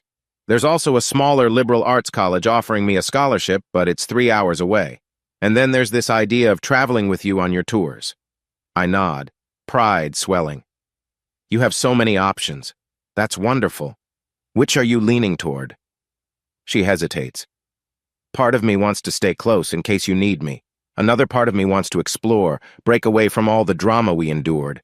But I don't want to abandon you." I squeeze her hand. "Liv, you can't structure your life around me. I'm okay now. If you want to go 3 hours away, do it. If you want to come on some art tours, we'll figure it out. I'll support whatever you choose." Her eyes brim with gratitude. "Thank you, Dad. I just wanted to be sure you were really truly okay without me hovering." I chuckle. "I hovered over you for 14 years, protecting you from Jill's lies. It's time for you to spread your wings guilt-free." She hugs me tight. "You're the best, Dad." As my national tour continues, I visit cities up and down the East Coast. Each show builds on the last, some garnering rave reviews in local newspapers. Critics focus on my evocative use of color and form, referencing the emotional weight behind them but not fixating on the scandal. I breathe easier each time I see an article championing my art for its own merits, not just for the lurid backstory. Olivia keeps me updated on her final semester, texting me photos of her new portfolio pieces. She's capturing everything from nighttime urban scenes to tender family portraits for neighbors. She confesses to doing a final project about catharsis, which includes images of half-finished paintings in my studio, her personal tribute to our journey. One evening, after a show in Boston, I sink into my hotel bed, scrolling social media. I find a post. A local blogger praising Alec Livingston's triumphant vision, unshackled by personal tragedy. They highlight my resilient spirit. My eyes tear up at the phrase, unshackled indeed. Jill's betrayal once defined me, but now I define myself, and that's a victory I never imagined achieving. Returning home from Boston, I discover Olivia waiting in the driveway, practically bouncing on her toes. She calls out, "Dad, guess what? I got an email from a major photography blog. They want to feature my work in an online showcase." I drop my suitcase, rushing to hug her. "That's incredible! See, your talent is shining." She laughs, eyes dancing with excitement. "I feel like everything's aligning, like we survived the worst storm, and now we're seeing the sunlight." I grin, ruffling her hair. "It's exactly that, Liv. We weathered it together." That night, we celebrate with pizza, flipping through her photos. The blog wants a short interview about her background. She bites her lip, asking if she should mention Jill's scandal. I gently advise her to be honest but brief. "It's part of your story, but not your entire identity. Focus on how you overcame adversity. She nods, smiling softly. You've said that many times. Focus on who we become, not just what happened to us. I'll do it. The house is alive with creative chatter, her bright future, my ongoing success, the hush of fear replaced by genuine warmth. For the first time in what feels like centuries, I can truly exhale. Jill's meltdown, Grant's tyranny, the forged documents, it's all behind us, locked in the past. The final chapter of this journey begins with a plane ride to New York City, arguably the pinnacle of my nationwide tour. The show is at a prestigious midtown gallery, steps away from iconic skyscrapers. Olivia insists on accompanying me this time, having finished her last high school exam. We land in the bustling chaos of JFK Airport, excitement thrumming through our veins. We share a cab into Manhattan, gazing at the towering skyline. Olivia's camera snaps incessantly billboards, street performers, the neon swirl of Times Square. She laughs, pointing at every detail.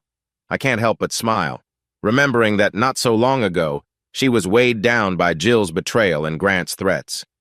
Now she's free to see the world with fresh eyes. At the gallery, we find my canvases already mounted. The curator, a refined woman named Celeste, greets us with air kisses and lavish praise. Your work has generated buzz for weeks, Mr. Livingston. We're expecting quite a turnout tonight. I shake her hand, nerves fluttering. I hope the crowd connects with my pieces beyond the story. She waves a manicured hand. Oh, they will. New Yorkers appreciate raw emotion, and you, sir, have that in spades. Olivia and I exchange a grin somewhere between excitement and awe. We spend the afternoon exploring the city, wandering Central Park, savoring hot dogs from a street cart. This trip is both business and celebration. That evening, the show opens with a flourish. Spotlights illuminate my paintings, the gallery bustling with well-dressed patrons and a few minor celebrities. I see a famous actor lingering near my largest piece, Shattered Grace, while a TV personality snaps selfies by another. Olivia wanders with her camera, quietly capturing the scene. Midway through the event, Celeste taps a champagne flute, calling for attention. She delivers a short speech about my artistic evolution, referencing how adversity forged a fierce new voice in contemporary art. I swallow nerves, stepping forward to offer a humble thanks. I paint from the heart, I say, and I'm grateful for the support that allowed me to overcome personal upheaval to create these works. The applause feels surreal. I scan the crowd, spotting Olivia near the back, beaming. For a brief moment, I remember Jill in another life, how she once bragged about turning me into an international art star, albeit through shady means. Now I stand here, achieving it without her manipulation, guided instead by honesty and grit. After the applause, a line forms of people wanting my autograph or just to chat. I sign catalogs, answer questions about technique. A young woman with bright pink hair and an armful of tattoos gushes, "Your story helped me leave a toxic relationship. Thank you for showing it's possible to break free." My throat tightens with empathy. I'm glad I could inspire you. We all deserve freedom from those who hurt us. She smiles tearfully, snapping a photo with me before drifting into the crowd. Another older gentleman, sporting a tailored suit, asks detailed questions about my brushstroke layering. We dive into a passionate discussion on color theory. There's no mention of Jill or scandal, just pure artistic exchange. I feel a flutter of triumph. This is what I always wanted, to be seen as a serious painter, not just a tabloid curiosity. Later, as the event winds down, I spot Olivia chatting with a tall, dark-haired young man, Ethan, perhaps. She introduced him briefly as a photography enthusiast who came to see my work. They seem comfortable together, smiling, heads close. My fatherly instincts kick in, but I also sense that she's in good hands. They approach me hand in hand. Ethan extends a polite greeting. "Mr. Livingston, it's an honor to see your art in person. Olivia's shown me photos, but wow, they're breathtaking." I muster a welcoming grin. "Thank you, Ethan. And please, call me Alec. Great to finally meet you." He blushes slightly, nodding. Olivia laughs, the sparkle in her eyes unmissable. I realize how far we've come. From a house of secrets and tension to a joyous moment where my daughter feels confident enough to bring someone into our world. As the gallery empties, the three of us step outside into the city's neon night. Cabs roar by, horns honking. The synergy of art, youthful romance, and new beginnings crackles in the air. The next morning, I treat Olivia and Ethan to a classic New York bagel breakfast. We pick a small diner near our hotel, the clang of dishes and coffee machines forming a cozy backdrop. Over cream cheese and lox, we chat about the future. Ethan aims to attend a photography institute while Olivia debates between local universities and traveling with me. Ethan looks at Olivia with genuine warmth. "I'll support whatever you decide," he says softly. "You're too talented to hold back, Liv." She blushes. I sip my coffee, quietly observing. It's a stark contrast to Jill's manipulative brand of support. This boy seems sincere. Another sign that we've broken the cycle of betrayal. Olivia is forging healthy connections, leaving Jill's toxic influence behind. After breakfast, Ethan parts ways to meet a friend, and Olivia and I wander the streets, camera slung around her neck. She snaps shot after shot of towering buildings, reflective windows, street art murals. At one point, she turns the lens on me, capturing me mid-laugh. I wave her off, but she insists. "Dad, your face tells a story. I need it for my final project." I grin, letting her photograph me. She lowers the camera, eyes glimmering. "I'll title it Resilience in Manhattan." "Sound good?" I chuckle, ruffling her hair. "Perfect." The next day we fly home, both of us energized by the success. I sense a shift in Olivia. She's more confident, even playful, joking about how she might follow me to the next city show. I encourage her to finish out her senior year strong, then decide if she wants to join any future travel stints. Our life is flexible now. Once home, Todd greets me with the final numbers. The New York show sold most of my exhibited pieces at high prices. My bank account swells to a level I never imagined. Todd jokes, "You're basically a hot commodity now, Alec. Collectors from overseas are inquiring." My gut twists with bittersweet realization. Jill once dreamt of selling my art internationally, but through deceit.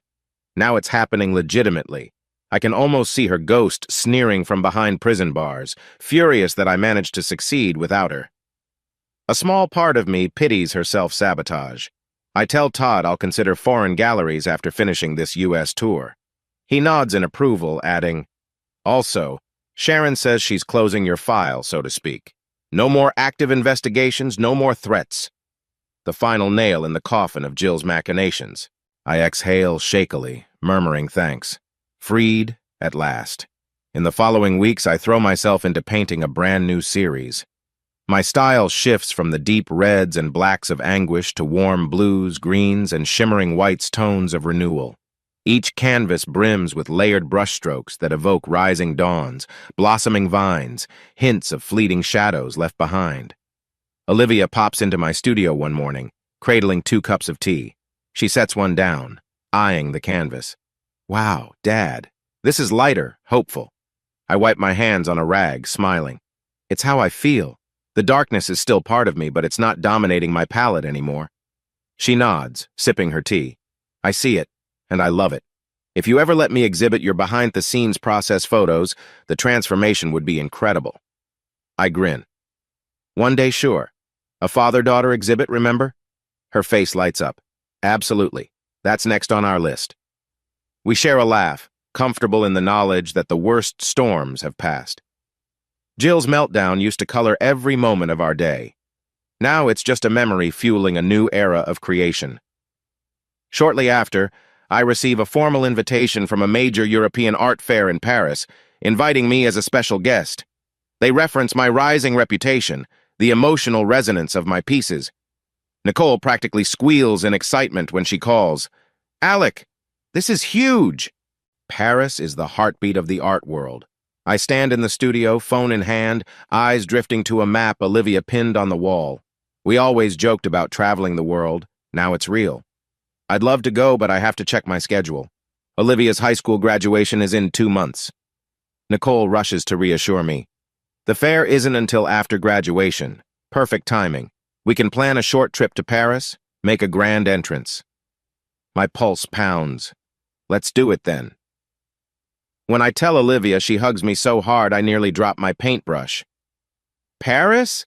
Dad, that's a dream come true." Her excitement mirrors my own. We talk about extending the trip, visiting museums, strolling the Seine. Another pang hits me. Jill once bragged about taking me to Europe forging shady connections. Now I'm going legitimately on my own success. Feels like poetic justice. Graduation day arrives with warm sunshine and a gentle breeze. The school's football field fills with proud parents and anxious seniors in caps and gowns. I sit in the stands, scanning the sea of bright mortarboards, heart swelling. The last time Jill attended a school event with me feels like a lifetime ago when Olivia was an innocent child, our family seemingly intact. Now it's just me cheering. But I feel no sadness, only pride that Olivia overcame it all. She steps onto the stage, receiving her diploma, a 1,000-watt smile beaming under her tassel. I stand, applauding, tears welling. This moment transcends Jill's betrayal. It's Olivia's victory, a testament to her strength and the love that sustained us both. After the ceremony, we hug near the bleachers, emotions high. Todd and Sharon appear, clapping her on the back, calling her unstoppable. She laughs, brandishing her diploma. On to the next chapter, right? I hug her again. Absolutely. I'm so proud of you, Leave. That evening, after a small celebration dinner, Olivia and I sit on the back porch with mugs of hot cocoa. The sky transitions from orange to purple dusk, fireflies flickering in the yard. She wears her graduation cap askew for nostalgia's sake. I rest a hand on her shoulder, gazing at the dim outline of my old barn studio. Dad, she says softly, we made it. All those nights we worried, all those times we cried. Now I'm starting a new life, and you're heading to Paris. It's surreal. I nod, breath catching. Surreal indeed. But we earned it, step by painful step. She sets her cocoa down, turning to face me. Thank you for never giving up. Even when Mom threatened everything, you stood your ground. You saved us. My throat tightens. We saved each other. And Jill? She chose her path. We can't fix her, but we can cherish our new freedom. She leans into me, quiet for a long moment. Fireflies dance around the bushes, a gentle chorus of crickets filling the silence. Eventually, she murmurs, I'm excited for Paris. I want to capture every moment with my camera. I smile, and I'll capture it on canvas. Father and daughter unveiling our hearts to the world. The porch light flickers behind us, casting a soft glow on our content faces. Jill's meltdown might have once threatened to consume us, but here we are victorious, at peace, and gazing forward to an uncharted horizon. We clink our mugs softly, a final toast to the life we rebuilt. To new beginnings, I say. She smiles. To hope.